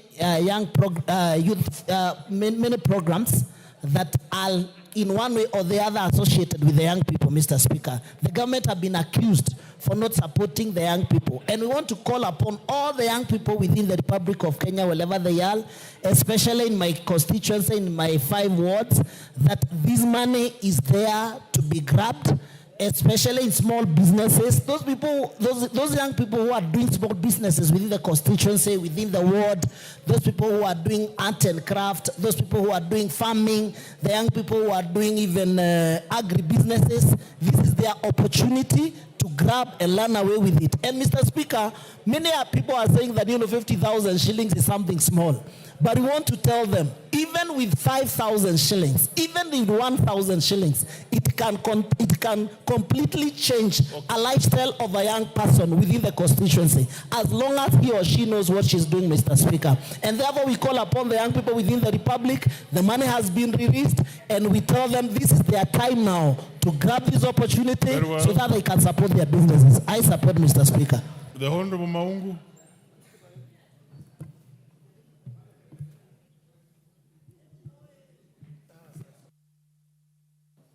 Thank you very much, Mr. Speaker.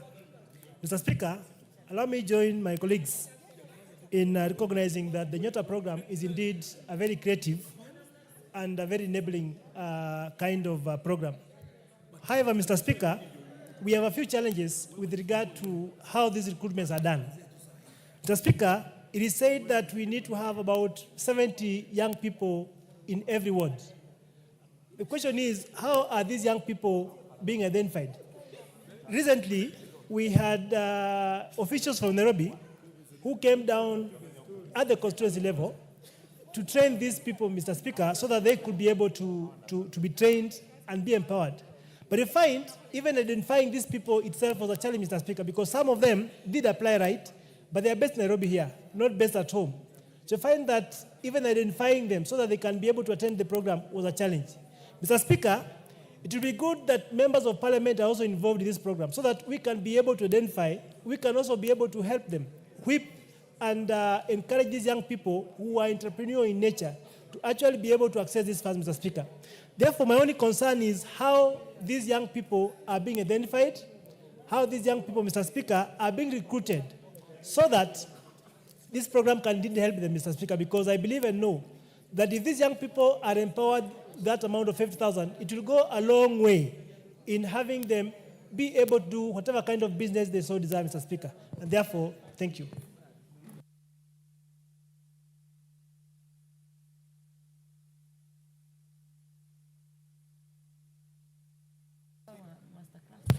Mr. Speaker, you have given Very me well, the Honorable JK.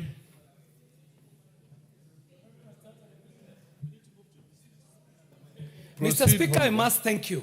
I must thank you even for prompting members to come to their attention to listen into what the Honorable Alice Waboi is saying to Parliament today. And Mr. Speaker, there is a saying that says that we never inherit the world from our ancestors. We borrow it from our children. And the children we are talking about young people at a time of great turmoil, at a time of great disruption, at a time when we are even having this conversation about a generation that is being called the Gen Zs. And Mr. Speaker, we may never blame our youth about some of the things that we see if we ourselves are not stepping up to the plate and offering the opportunities that are available to our people.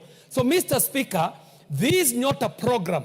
5 billion Kenya shillings of it that is to be absorbed by our young people is in itself a great, great initiative.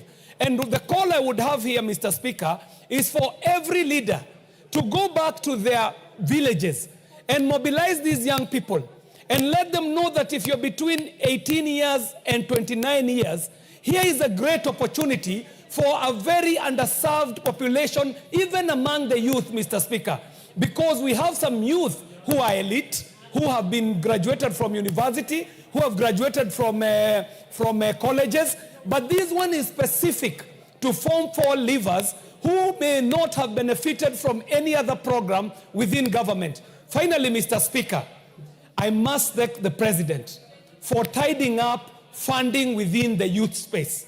Mr. Speaker, there has been so many efforts seeking to alleviate the problems that young people are facing.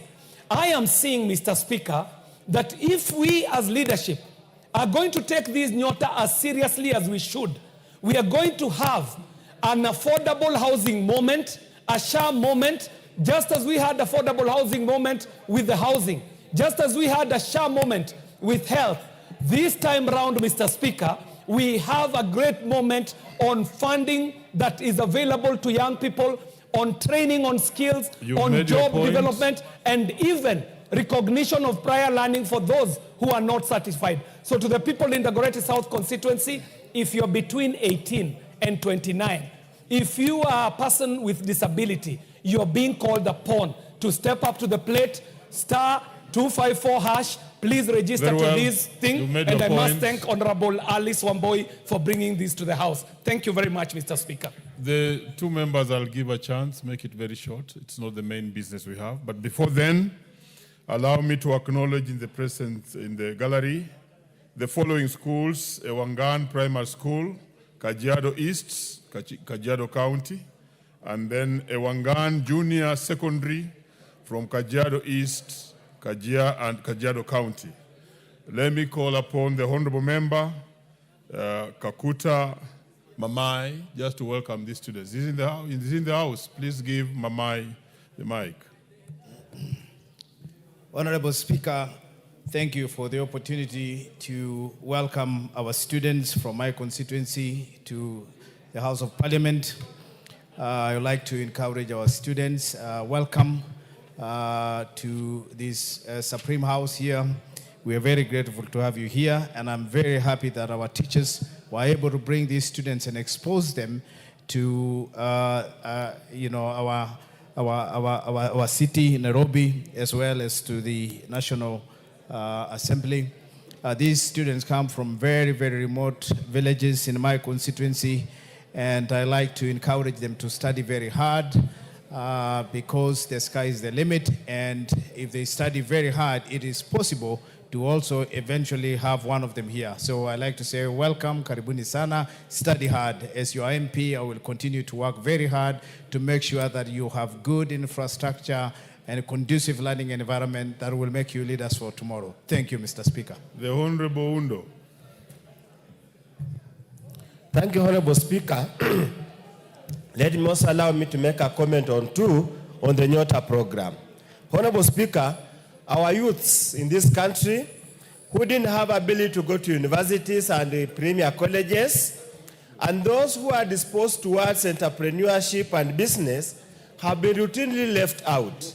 Uwezo Fund has been good, Youth Enterprise Fund has been good, but any addition that enables them to acquire skills, give them entrepreneurship training, and enables them to make good in business and entrepreneurship should be a welcome process. Honorable Speaker, the challenge with Nyota, and Honorable Speaker, let's be very factual to the people of Kenya.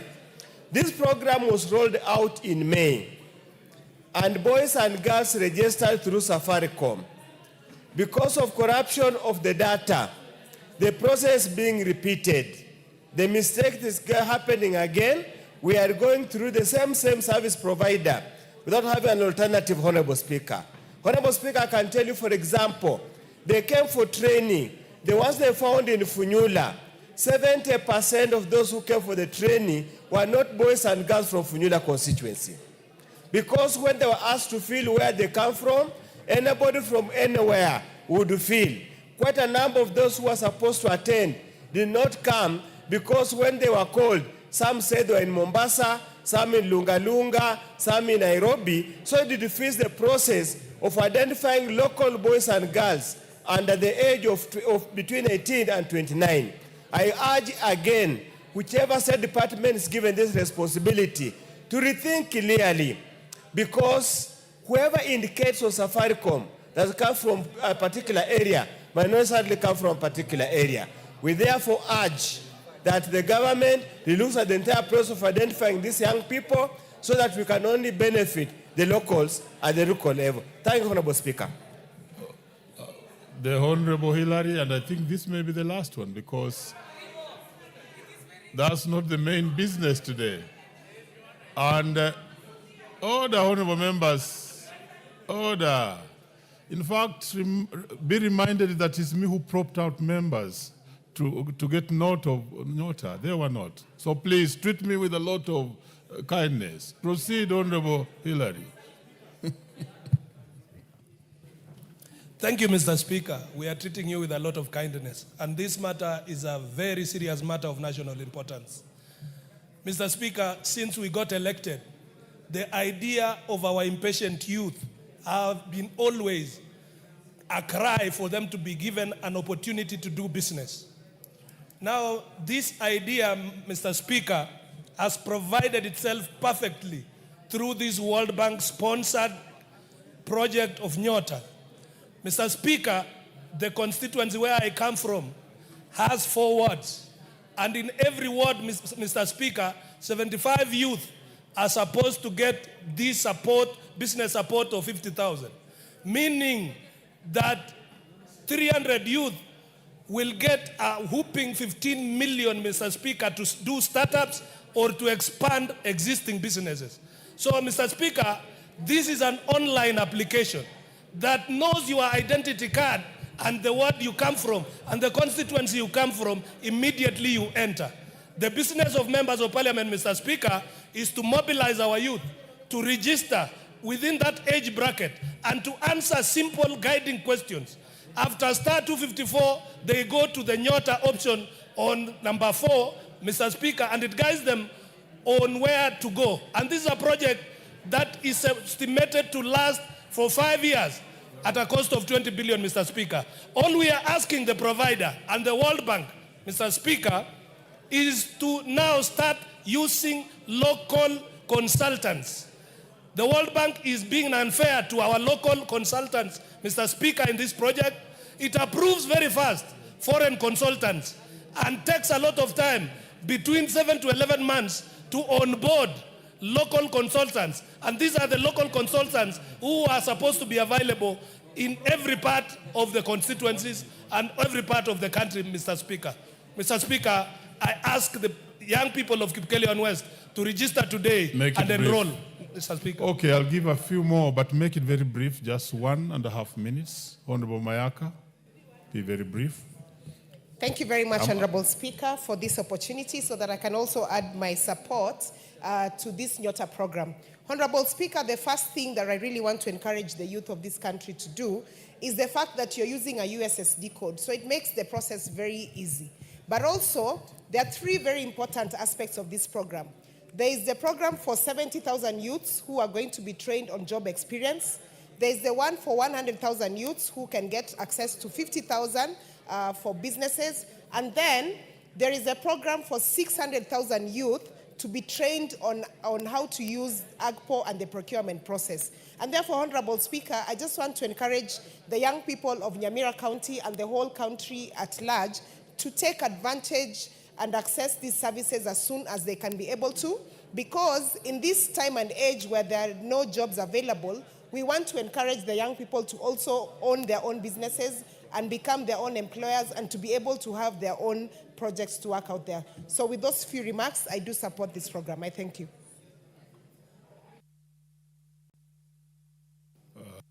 Yes, Honorable Member. Yes, let him proceed.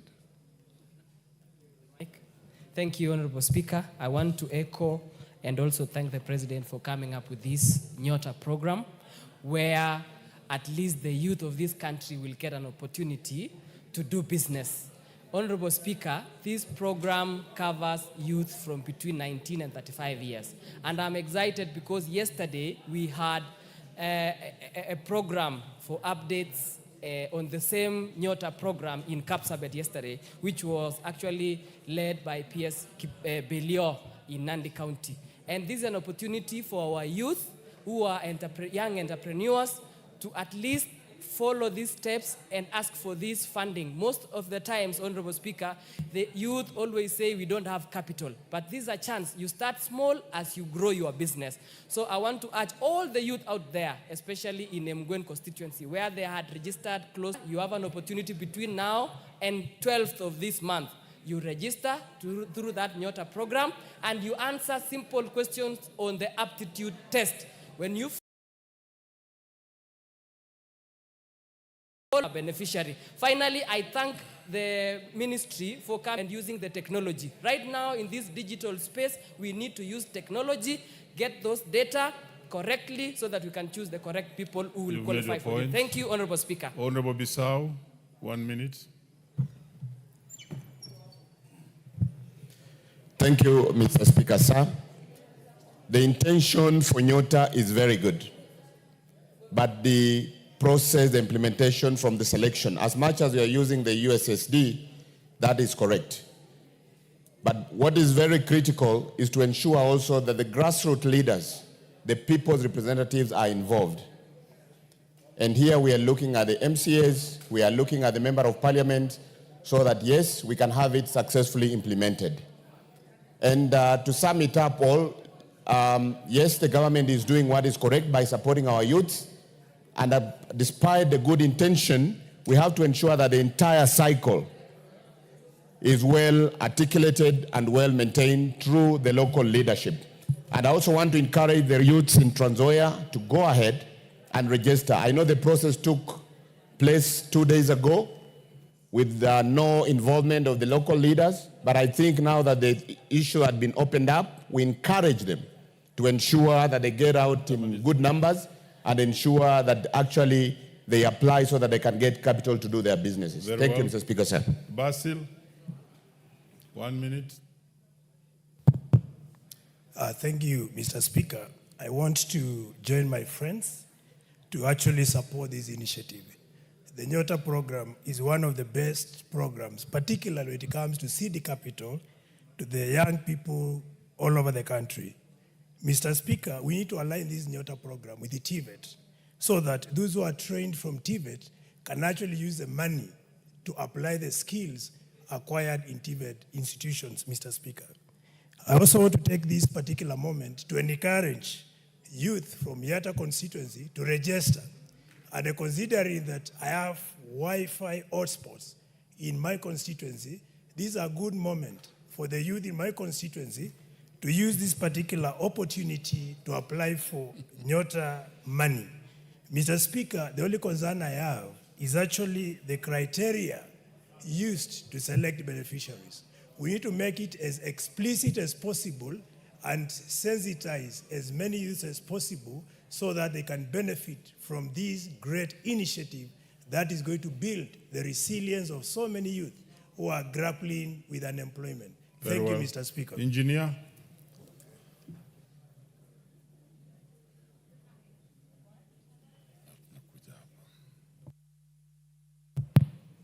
Thank you, Honorable Speaker, for this opportunity. Honorable Speaker, I'll be very brief on this matter. Honorable Speaker, I want to encourage the youth that this money or this fund can really help them. But one thing I want to encourage them is that it's good to be very honest, because you remember the ASLA fund issue, what really happened. Most of the people who applied, the young ones, they never refunded the money. Most of them went underground. And you see now, they will not have an opportunity to apply for this, to benefit from this Nyota fund, because you have seen it, it is clear that if you really applied for the ASLA fund and you never refunded, the same, it means you will not benefit from this fund. So, Honorable Speaker, I don't know how we are going to handle the matter so that at least even those who at least benefited from 500 bob, they can refund the same so that they can benefit from this fund, that is 50,000. Honorable Speaker, the same problem has also affected our waste of fund. Most of the groups which benefited from this fund, especially around 8 years ago, before some of us came to the seat, most of them unwound the groups and they never refunded the same. So you find we have a lot of problem getting the revolving fund moving forward. So, Honorable Speaker, I would wish the young generation to be also very positive on these funds and make sure that they are also disciplined when it comes to funding, refunding the same. Engineer, Thank you. You've made your point. Chair Housing? As we conclude, and finally, Mill is the last one to speak on this, and we'll rest the matter. Thank you, We'll Speaker. move to the next order. I would also wish to I've weigh in given on this. sufficient time for members. Proceed. Thank you, Speaker. I would also wish to weigh in on this particular matter, Speaker, knowing even very well that we have passed that age limit of youth. But we normally carry along our youths in our constituencies, Mr. Speaker. And sometimes the biggest problem that we have in our constituencies, in our villages, in our counties, is a question of unemployment, and especially unemployment to youths who never finished university, who never went to colleges, where the only opportunity they have is either to be recruited to the police, KDF, prisons, etc., Mr. Speaker, and you know how limited those opportunities are. This program, Mr. Speaker, comes in a long way to assist our youths who are unemployed, our youths who are within that average age, and those are the most vibrant youths, Mr. Speaker. And we have tried so many things in this country, Mr. Speaker. We have tried WESO, we've tried even the empowerment that is ongoing currently, and so many others. But I think this one is the most supreme. We have even tried the Hustler Fund, Mr. Speaker, where most of the people sometimes when they get that money, they throw away the SIM card and disappear with the money. But I think this one will go a long way because it is a good substantive amount of money that will help our youth to join business, to do business, and prosper in life, Mr. Speaker. I support in totality. Lastly, and we ask our Honorable youth Mili. to enroll. Allow me to close it there. As a moderator, I think we have given it enough time. Thank you, Mr. Speaker, for giving me this opportunity. Mr. Speaker, may I take this opportunity to add my voice in appreciating that program as a very good program. Mr. Speaker, I had actually initiated a similar program in my constituency called My Time, which is called the Mbita Youth Training, Innovation, Mentorship, and Entrepreneurship Program. The only difference is Nyota has more money than I do have. And so it will actually go a long way in achieving the objectives that I had for my youth.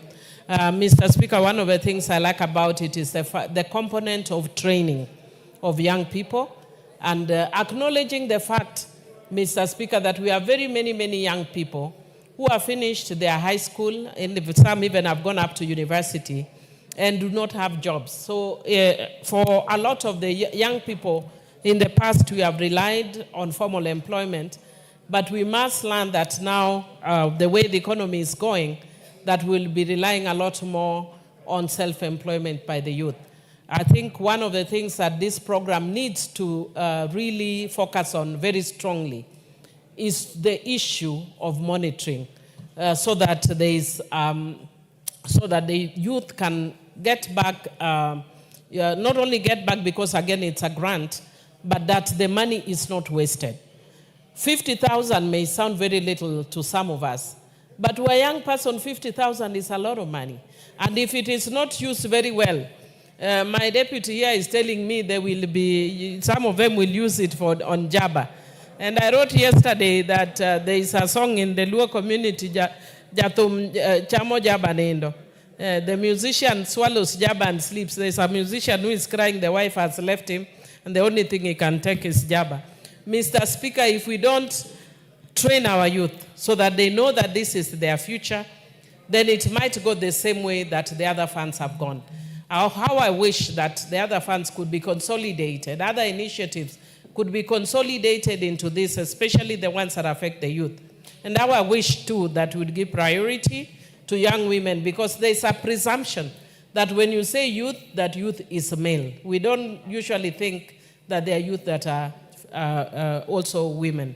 But also I wish that we could do something similar again for women, so that it's not only loans, but that we also enhance the grant for our women, because a lot of times people struggle between whether you should be giving, if you have money for business and you have a child who is at home who is not able to go to school, do you pay the school fees or do you do business?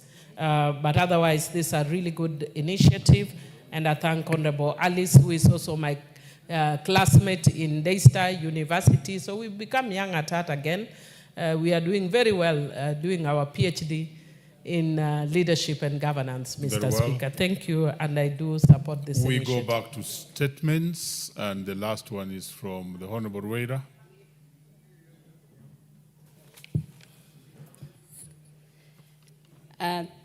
Honorable Speaker, pursuant to the provision of Standing Order 43.1, I rise to make a general statement on a perceived imbalance in the treatment of Lamu East constituency, which for far long has been left out of the national picture. Lamu East remains relegated to the margins, denied visibility, opportunities, and even the basic presence of State Department, while the neighboring Lamu West continue to receive preferential share of official visit, parliamentary delegation, and government services. Honorable Speaker, this sustained neglect is not just a matter of oversight. It is a point at a deeper failure to uphold the principle of equity enshrined in our Constitution. Of a greater concern is that even committee of this House time and again preferred to undertake its activity in Lamu West, leaving out Lamu East. In addition, all state departments and government offices are stationed in Lamu West, excluding residents of Lamu East from direct access to any government services and development opportunities. The concentration of this presence and activity in one part of the county has created a sense of exclusion and unequal treatment among the people of Lamu East. It is my view that the resulting imbalance between Lamu East and Lamu West runs contrary to the constitutional obligation of fairness and equitable development across all regions. Honorable Speaker, as a House, we have a duty to ensure that the constituencies represented in this House should not feel sidelined. I also urge the Executive, the Judiciary, Independent Commission, and the State Corporate to give equal attention to Lamu East in their visit, program, and service delivery. I further implore that Parliament lead this House itself to set the pace by ensuring its committees, delegation, deliberately extend their work to Lamu East, reaffirming the principle of inclusion and national cohesion. Thank you, Honorable Speaker. Honorable Speaker, naomba kuongezea kitu kidogo. Dakika moja tu. Asante. Honorable Bwana Speaker, sababu wanatoa wengi wakija Lamu County wanakwenda Lamu Magharibi, wanasema ni ghali usafiri, lakini bado kuna watu wanaishi huko. Komiti nyingi zikija wanasema ni ngumu kwenda kule na wanaogopa bahari. Sasa ilikuwa naomba hii bunge ichukue hilo jukumu, wakiwa wanakuja kule, kama ni public participation au kama ni chochote kinachofanyika Lamu, wapewe ndege, helikopta, waende kule. Isikuwe sababu kwamba watu wangu hawafikiwi kwa sababu ya pengine usafiri. Pia wale wakubwa wa zile kata ndogo za Lamu Mashariki, wote kama kashia, mhasibu na wengine wote hawakai eneo bunge langu, wanakaa Lamu Magharibi mpaka sasa. Nilikuwa naomba iwe kuanza leo, wale wote ambao anafaa kufanya kazi Lamu Mashariki na anafanya Lamu Magharibi watoke tuwapatie mwezi mmoja, kama hawawezi kwenda kukaa Lamu Mashariki na watu, wao watoke kwa ofisi, watoto wetu waandikwe makazi. Isiwe wamekaa Lamu Mashariki na kwangu watu wanaumia. Mpaka sasa Bwana Spika, mtu kwangu kupata stakabadhi za kuzaliwa inamchukua shilingi 8,000 kutoka Kiunga, inamchukua shilingi 3,000 kutoka Kizingitini, aje Lamu Magharibi kuja kutukua tu hiyo birth certificate.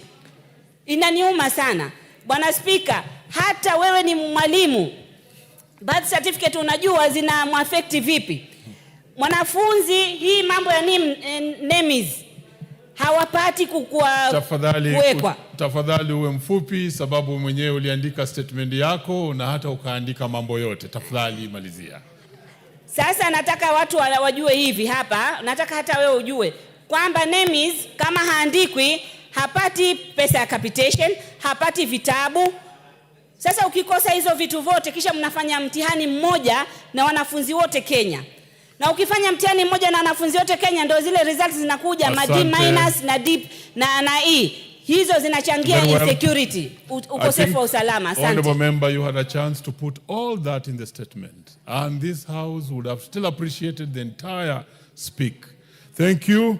Let's move to the next order,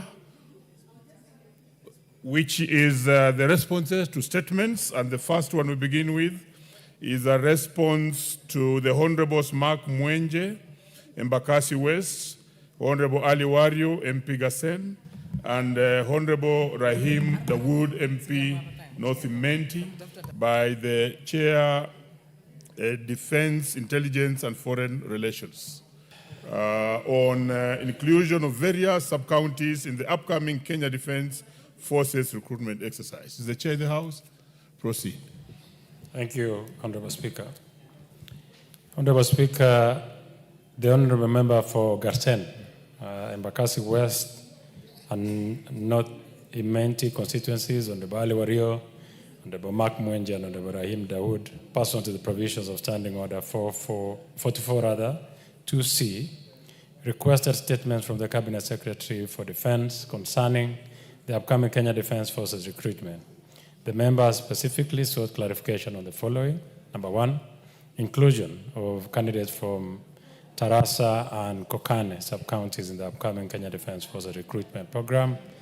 Number two is the criteria used by the Kenya Defense Forces in designating recruitment centers in Nairobi City. And the last one, which is the third one, is inclusion of Imenti East sub-county in the upcoming Kenya Defense Forces recruitment. Honorable Speaker, the committee engaged the Ministry of Defense on the above concerns raised by honorable members, and I therefore wish to respond to these issues as follows. The Kenya Defense Forces carries a constitutional mandate of safeguarding the sovereignty and territorial integrity of the Republic. To sustain this mandate, KDF regularly replenishes its ranks to offset attrition, expand units, and integrate specialized capabilities. Recruitment follows the Constitution of Kenya 2010, which requires national security organs to reflect the nation's diversity and inclusivity, offering young citizens an opportunity to serve with discipline, patriotism, and pride.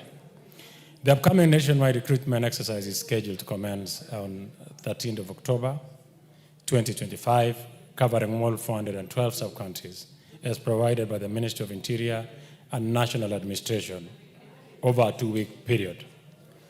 To uphold public trust, KDF has launched an online recruitment management system to ensure transparency, fairness, and merit-based selection.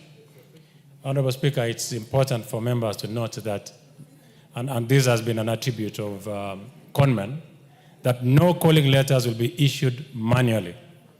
People have been paying money, to crooks out there, and then they provide letters that look very much like those ones that are issued by the KDF, only to get to the recruiting, to the training center, and they are turned away, giving our military a very bad name. Yet, those are letters that are manufactured by crooks. They take money from innocent Kenyans who are seeking recruitment, and then they are turned away during recruitment. So that exercise will not happen this time around, because Biometrics will be taken, like I stated, and no calling letters will be issued manually. Biometrics and electronic data will be captured in the centers, preventing post-exercise manipulation. Just to break it down for members to understand is, those who will have been recruited in the centers, their data will be captured, and a message will be sent to them on when to report, and they will report without any letters. So the conmen who are fond of issuing letters during recruitment will definitely not have a field day this time round. Honorable Speaker, on inclusion of Tarasa and Kokane sub-counties, this is for Honorable Ali Wario. As of August 2025, the recognized administrative units of Tana River County are Tana River, Galle, I don't know if I will read this properly, but let me try, Galle Yetu, but it's pronounced differently. Tana North, spelled differently rather, Bangale and Tana Delta. Although Tarasa is not listed as a county, it is recognized as one of the 3 divisions within the Tana Delta and duly considered. And I hope you captured that. Candidates from Tarasa and Kokane will not be disadvantaged. They will be considered based on their division of domicile. Honorable Speaker, on Honorable Mwenje, on criteria used designated recruitment centers in Nairobi County. Just to mention, Honorable Speaker, this matter is in court. Today, both parties appeared in court. Tomorrow, they will also appear in court, and a ruling will be made in the course of the week. So I will not delve much into this matter, but let me just raise this issue to Honorable Mwenje, that KDF selects centers based on accessibility, fairness, and efficiency. In Nairobi County, Nyayo Stadium, Moi International Sports Center, Kasarani, and Jamhuri grounds are designated due to, number 1, central location and ease of access. Number 2, spacious facilities, enabling efficient accommodation and transport connectivity. And number 3, proven record in hosting past successful recruitment exercises. The choice of these centers considers logistics, expected turnout, and demographic equity guided by 2019 Kenya consensus data from Kenya National Bureau of Standards. Just for the comfort also of Honorable Mwenje and members, is that the KDF Act only gives recruiting centers as county headquarters. But because they want to be as fair as possible, that is why they moved it further to sub-counties. But the Act provides that it should be done in the county's headquarters. Honorable Speaker, on inclusion of Menti East sub-county, this is for Honorable Rahim Dawood. As of August 2025, Meru County administrative units include Meru Central, Igembe South, Igembe Central, Igembe North, Tigania East, Tigania West, Tigania Central, Buri East, Buri West, and Imenti North. Candidates from Imenti East will not be disadvantaged. They will be considered from their division of domicile. Honorable Speaker, in conclusion, the Ministry assures the people of Kenya that no location will be disadvantaged, as all divisions are represented based on population and demographics. The Ministry of Interior continues to update gazetted administrative units, which informs KDF planning for subsequent recruitment drives. The 2025 KDF recruitment drive is a strategic investment in Kenya's future unity and security, conducted transparently and inclusively. It reaffirms KDF's commitment to safeguarding sovereignty and nurturing patriotic generation ready to serve. Honorable Speaker, as I conclude, allow me to add this point. I will really prevail on members, particularly those who have concern, that sometimes it is quicker and easy if we are able to engage as members. I'm very available because of purposely for this exercise that is going to take a month. Some of the issues that are being raised can quickly be addressed by a phone call that I can make to the ministry, and we address it as quick as possible.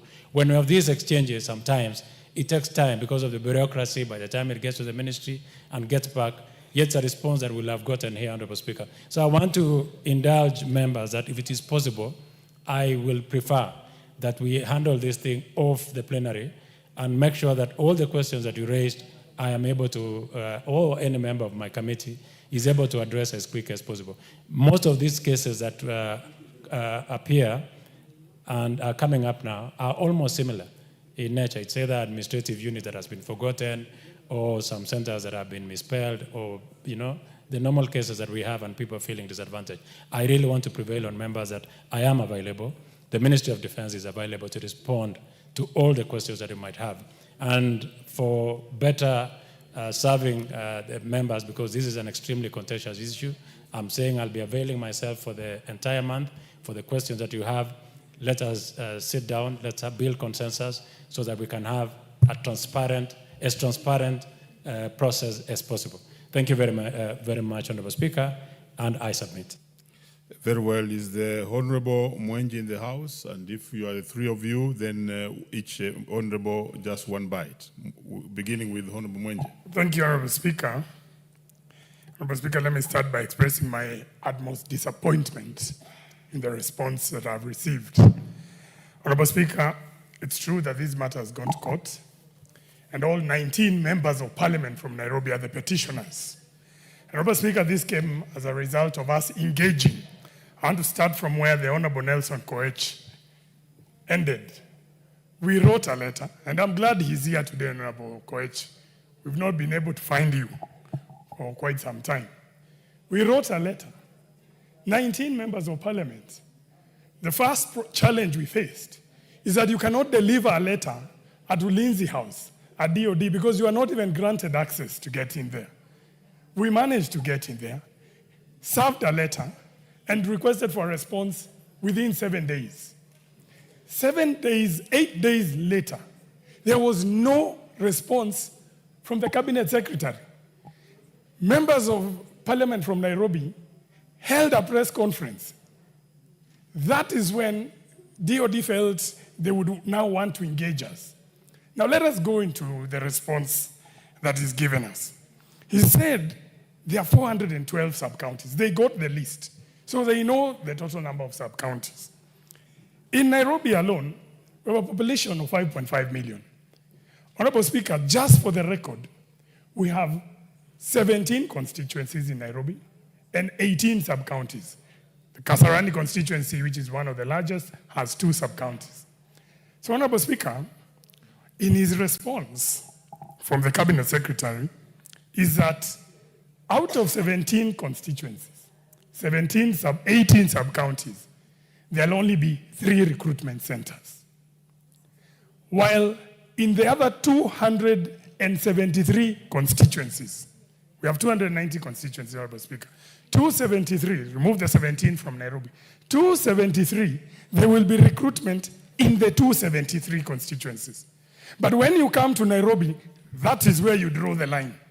That's where you say, no, those people from Embakasi West, Embakasi East, Makadara, can you all pile up into Nyayo Stadium, and then we are going to make you line up there and recruit. Let me remind him of the numbers in Nairobi. We have 5.5 million people in Nairobi. Which other county can boast of such numbers? When it comes to even voters, we have over 3 million votes. Who else has those kind of numbers? So how can he explain to us that the DOD finds it fit in Nairobi because I don't have a stadium in Embakasi West, there's no stadium in Embakasi East, there's no stadium in Kibra. Honorable Speaker, when it comes to police recruitment, they are doing it in the 17 sub-counties in Nairobi. They've combined only one, the one in Kasarani, but they're doing it here. When it came to prison constables, they recruited in the 17. Now, Honorable Speaker, when he says we don't have facilities in Nairobi, is the Cabinet Secretary trying to tell me that in the other 273 constituencies, and let me be clear that it's not 273 venues, because when you go to Kiambu, there are 12 constituencies, but recruitment areas are about 16.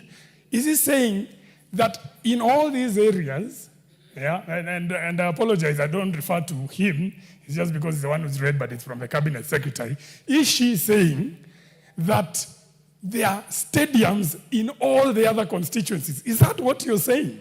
Because we have the fields like everyone else. We know where you're going to recruit in Githongori or Kiambu or Thika or Manya. We know it's enough open field which will be marked. People will be running around. What is this special thing that is out there that we as Nairobi do not have, Honorable Speaker? Now, he has said the act. She has said, I apologize. The Cabinet Secretary said that the act provides for recruitment at sub-counties, at county level. Then why don't you change the advert, make it fair for all of us? Recruit at county, only 47 centers. Let's see if that will be approved. Because why would you say the act says this, so you implement that here in Nairobi, but when you go to other areas, you decide to do something else? So, Honorable Speaker, great. I could go into so many things, but one of the reasons why we are against it, this is a bad precedent. The police have recruited at sub-county. When it comes to teachers, they've been recruited at sub-county. When it comes to even NGC, CARA projects, they are done even at sub-county. We even have our own DCCs anyway. If the Cabinet Secretary is allowed to do this, it's only a matter of time before all the gains we have gained as Nairobi starts being eroded.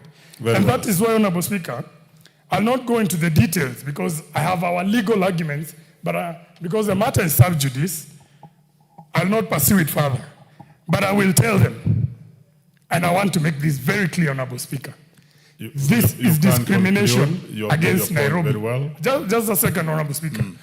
And the 3.5 million voters we have in Nairobi, and we will hit 4 million, we will remind them that this is what you're doing to us.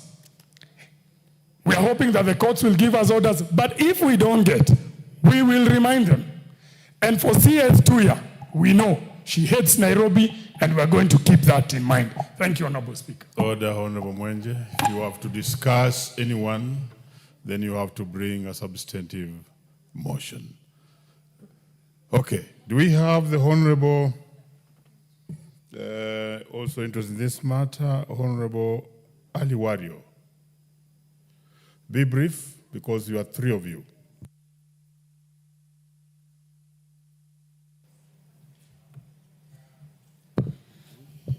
Thank you, Honorable Speaker.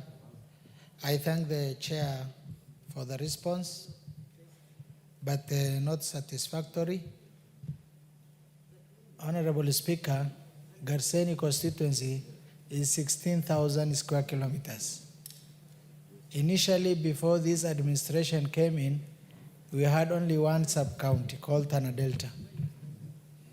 Honorable Speaker, the CS, Honorable Tuya, was once in this house, and she was in Speaker's panel. She actually led many sessions in this parliament. Honorable Speaker, first of all, before this statement, we wrote her letters. In fact, even I sent her through WhatsApp, Honorable Speaker, and my letter was received at the DOD headquarters. There was no response on that letter. There was no response on the WhatsApp letter I sent her, and she was in this house, Honorable Speaker.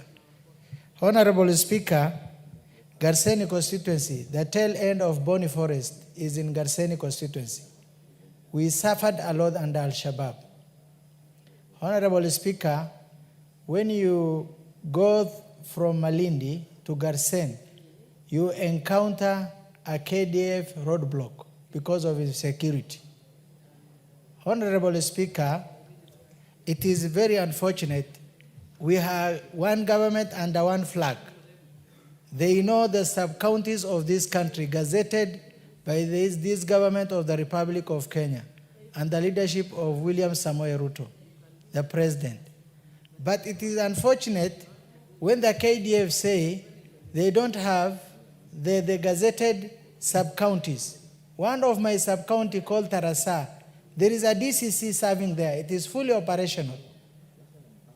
Honorable Speaker, it is unfortunate that Garseni constituency, in fact, Kokane sub-county, Honorable Speaker, it is 11,000 square kilometers. More than half of Garseni constituency. Those people are being marginalized. From recruitment center, the one they have gazetted, they are 176 kilometers from Garseni town. The place called Kone. How can a youth travel from that end to Garsen? That is a very big shame, Honorable Speaker. So I urge, it is never too late. I appreciate the Kenya Police because they have put Kokane Sub-County and Tarasa Sub-County in the recruitment list. The prisons did the same. And we are suffering the brunt of Al-Shabaab, Honorable Speaker. One of my police stations in my constituency called Gamba, many police officers killed by Al-Shabaab because of back to the DOD and the Cabinet Secretary to give justice to the youth of Garseni constituency. Very well. Kokane Sub-County and Tarasa Sub-County to be included. Thank you. No, there is no way that you can tell the people they will serve through the divisions. Kokane, there was no division in Kokane. But I thank His Excellency the President. He gave sub-counties because that place is very vast. And people get injustice. There is no single person in serving in the Kenya Defense Forces or police from Kokane sub-county. So, Honorable Speaker, I urge the Chair, this answer, it is very shallow, Chair. I mean, Mr. Speaker, thank you very much. Very well, you've made your point. And finally, the Honorable Dawood. Thank you, Mr. Speaker. Mr. Speaker, I want to say the chair of the committee is my good friend. We have served with him. But I think this statement is not good enough. He has just mentioned that he's always available. I have tried to get him for the last 2 weeks. I could not get him. So I don't know where he was, but I would not want to make a guess. Mr. Speaker, like what Honorable Mwenje has said, I wrote a letter. I took it to Lindsay House, but I was not allowed inside because it's a military installation, so it was very difficult. I talked to PS. It asked me to send it by WhatsApp to him and the CS. Even CS, I spoke to her. And Mr. Speaker, my sub-county was gazetted in 2022, but they insisted that it has to be operationalized, which was done on the 9th of September. I took the same letter to the National Police Service Commission, and I think the recruitment was only 3 days away, and National Police Service Commission did an addendum in the newspapers, and they put Imenti East Recruitment Center. So I put it to Chairman Honorable Koech. If the National Police Service could do it within 3 days, they did an addendum. Why can the Kenya Defense Forces not do the same? Is it not one government?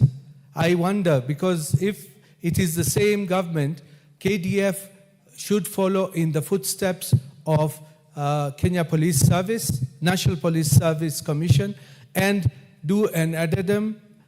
If in the unlikely event they do not do it, can the chairman then tell us that for the Imenti East sub-county, we can get a double allocation? If my people from Imenti East go to Imenti North, can we get a double allocation for the recruitment, if that would be possible? But I would prefer if an addendum is done, and I think the chair is capable. He's our next minister maybe, and the president. So I believe he can do it. Thank you, Chair. Thank you, Mr. Speaker. Very well. This is a question that has been whipped by many members when the statement was raised. I also know it's a matter that is in court. But let me give the chair just the right of reply. Be very brief. We shall not go beyond that. I will because of the status in which we are. But then I would really want to ask the chair that when you hear what the members are saying, and you are the chair of the committee, and on behalf of Kenyans, if somebody will travel 176 kilometers, you can look in my eyes, then there's a serious point to this. But let's hear your reply. You need to actually make it easy for the Kenyan youths. I am also aware that even my own constituency does not have a center. It's called Emuhaya. So we really need fairness. Proceed. Precisely, Honorable Speaker. First, allow me to apologize for the members who have tried to find me for the last 2 weeks, as they said, and they have not. My apology, I was out in the US for the United Nations General Assembly, and I just came back last weekend, and then of course I've been in the constituency also just to catch up with what I was not able to do during that period. My apologies for that. Honorable Mwenje, I truly feel your frustration. Your colleague and the minister and the peers are our former colleagues. In fact, they were sitting in this, both of them were in the speaker's panel. When we raise these issues, because we want fairness for our people and the people that we represent. And I understand. In your wisdom, as members of parliament from Nairobi, you've decided that a fair arbiter will be the courts, which is perfectly okay. I would want to allow that process to continue because the judgment, I'm told, will be made before the end of the week. Whatever way the decision of the court will go, I just want to promise you that this issue will be addressed. In fact, I've been organizing to speak to them on how then the Embakasi East, for instance, and all the other constituencies in Nairobi, how will you know that these you've picked from Langata? And they've said that how they will be recruiting in the recruiting centers, there will be designated points and recruitment points for Langata, for Embakasi East, Embakasi West, and these Dagoretti and these other constituencies. So that if you've been in the queue for Langata, there is no way you will end up in a queue of Embakasi East. So that all the sub-counties then are picked. And beyond that, Honorable Mwenje, we all come from a place. You'll find that my children also come from Belgut constituency. So we also have a constituency where we come from, even before we end up in Nairobi. And I think it is the thinking also that sometimes some of those who will have been recruited in Nairobi will be recruited in their original home. Nonetheless, I feel your frustration and those of the other colleagues, and I want to promise you that this matter will be addressed adequately. Honorable Wario, and on an issue of being turned away, Honorable Mwenje, of course, when you go to the military headquarters, you'll be turned away because that is a protected area. Even though you're a member of parliament, there is a procedure on how to get there. And that is why I was telling you it's easy.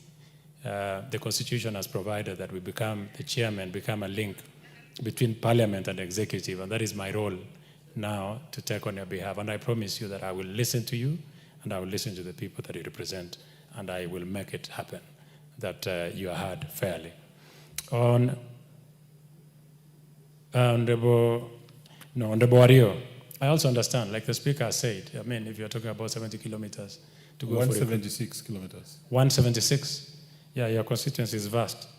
It's an issue, again, that I want to promise. In fact, Honorable Speaker, if I will request, when I finish with this statement, can I have the three members sit with me outside and I can make calls now and see Very what good. can be So addressed. make it brief, and Yeah. I will be allowing that. Is that fair enough? And then Honorable Dawood, I think the best thing is when we step out, let me understand the issue, let me make a call and see if there are changes that we can make at this point, instead of back and forth with questions. Honorable Speaker, I submit. Very well, honorable members. I will not really open it up because of what I had earlier explained. Let's move to the next reply to a statement. And this one is a reply to the Honorable Samuel Gachombe. He's in the house. And it's about the complete works on Subukia Road, road number D366, by the chairperson of the Transport and Infrastructure Committee. Is Honorable Gachombe in the house? In his absence, then I will advise that that report be submitted. Where's the chair? transport, or proceed? Just bring the report to the table and it will be handed over to him. And then next reply is a reply for the Honorable Wanjiku Muhia, MP Kipiripiri. And it's on non-completion of the machinery road in Kipiripiri constituency. Again, it's by the Chair, Transport and Infrastructure. Chair, Road and Infrastructure, keep working. Thank you, Honorable Speaker. Honorable Speaker, the member for Kipipiri, the Honorable Wanjiku Muhia, MP, requested statement regarding the non-completion of access sections on the Giugiu Machinery Road in Kipipiri constituency. Honorable Speaker, the Honorable Wanjiku Muhia in the request sought the following. One, a report on the scope of works for the construction of Giugiu Machinery Road in Kipipiri constituency, including a confirmation of the inclusion of the adjoining access road to Roreshua Secondary School, NCPB Depot, the Roreshua Chief's Office, Kahiga Center, and the surrounding constituencies. Two, the justification for the deviation from the original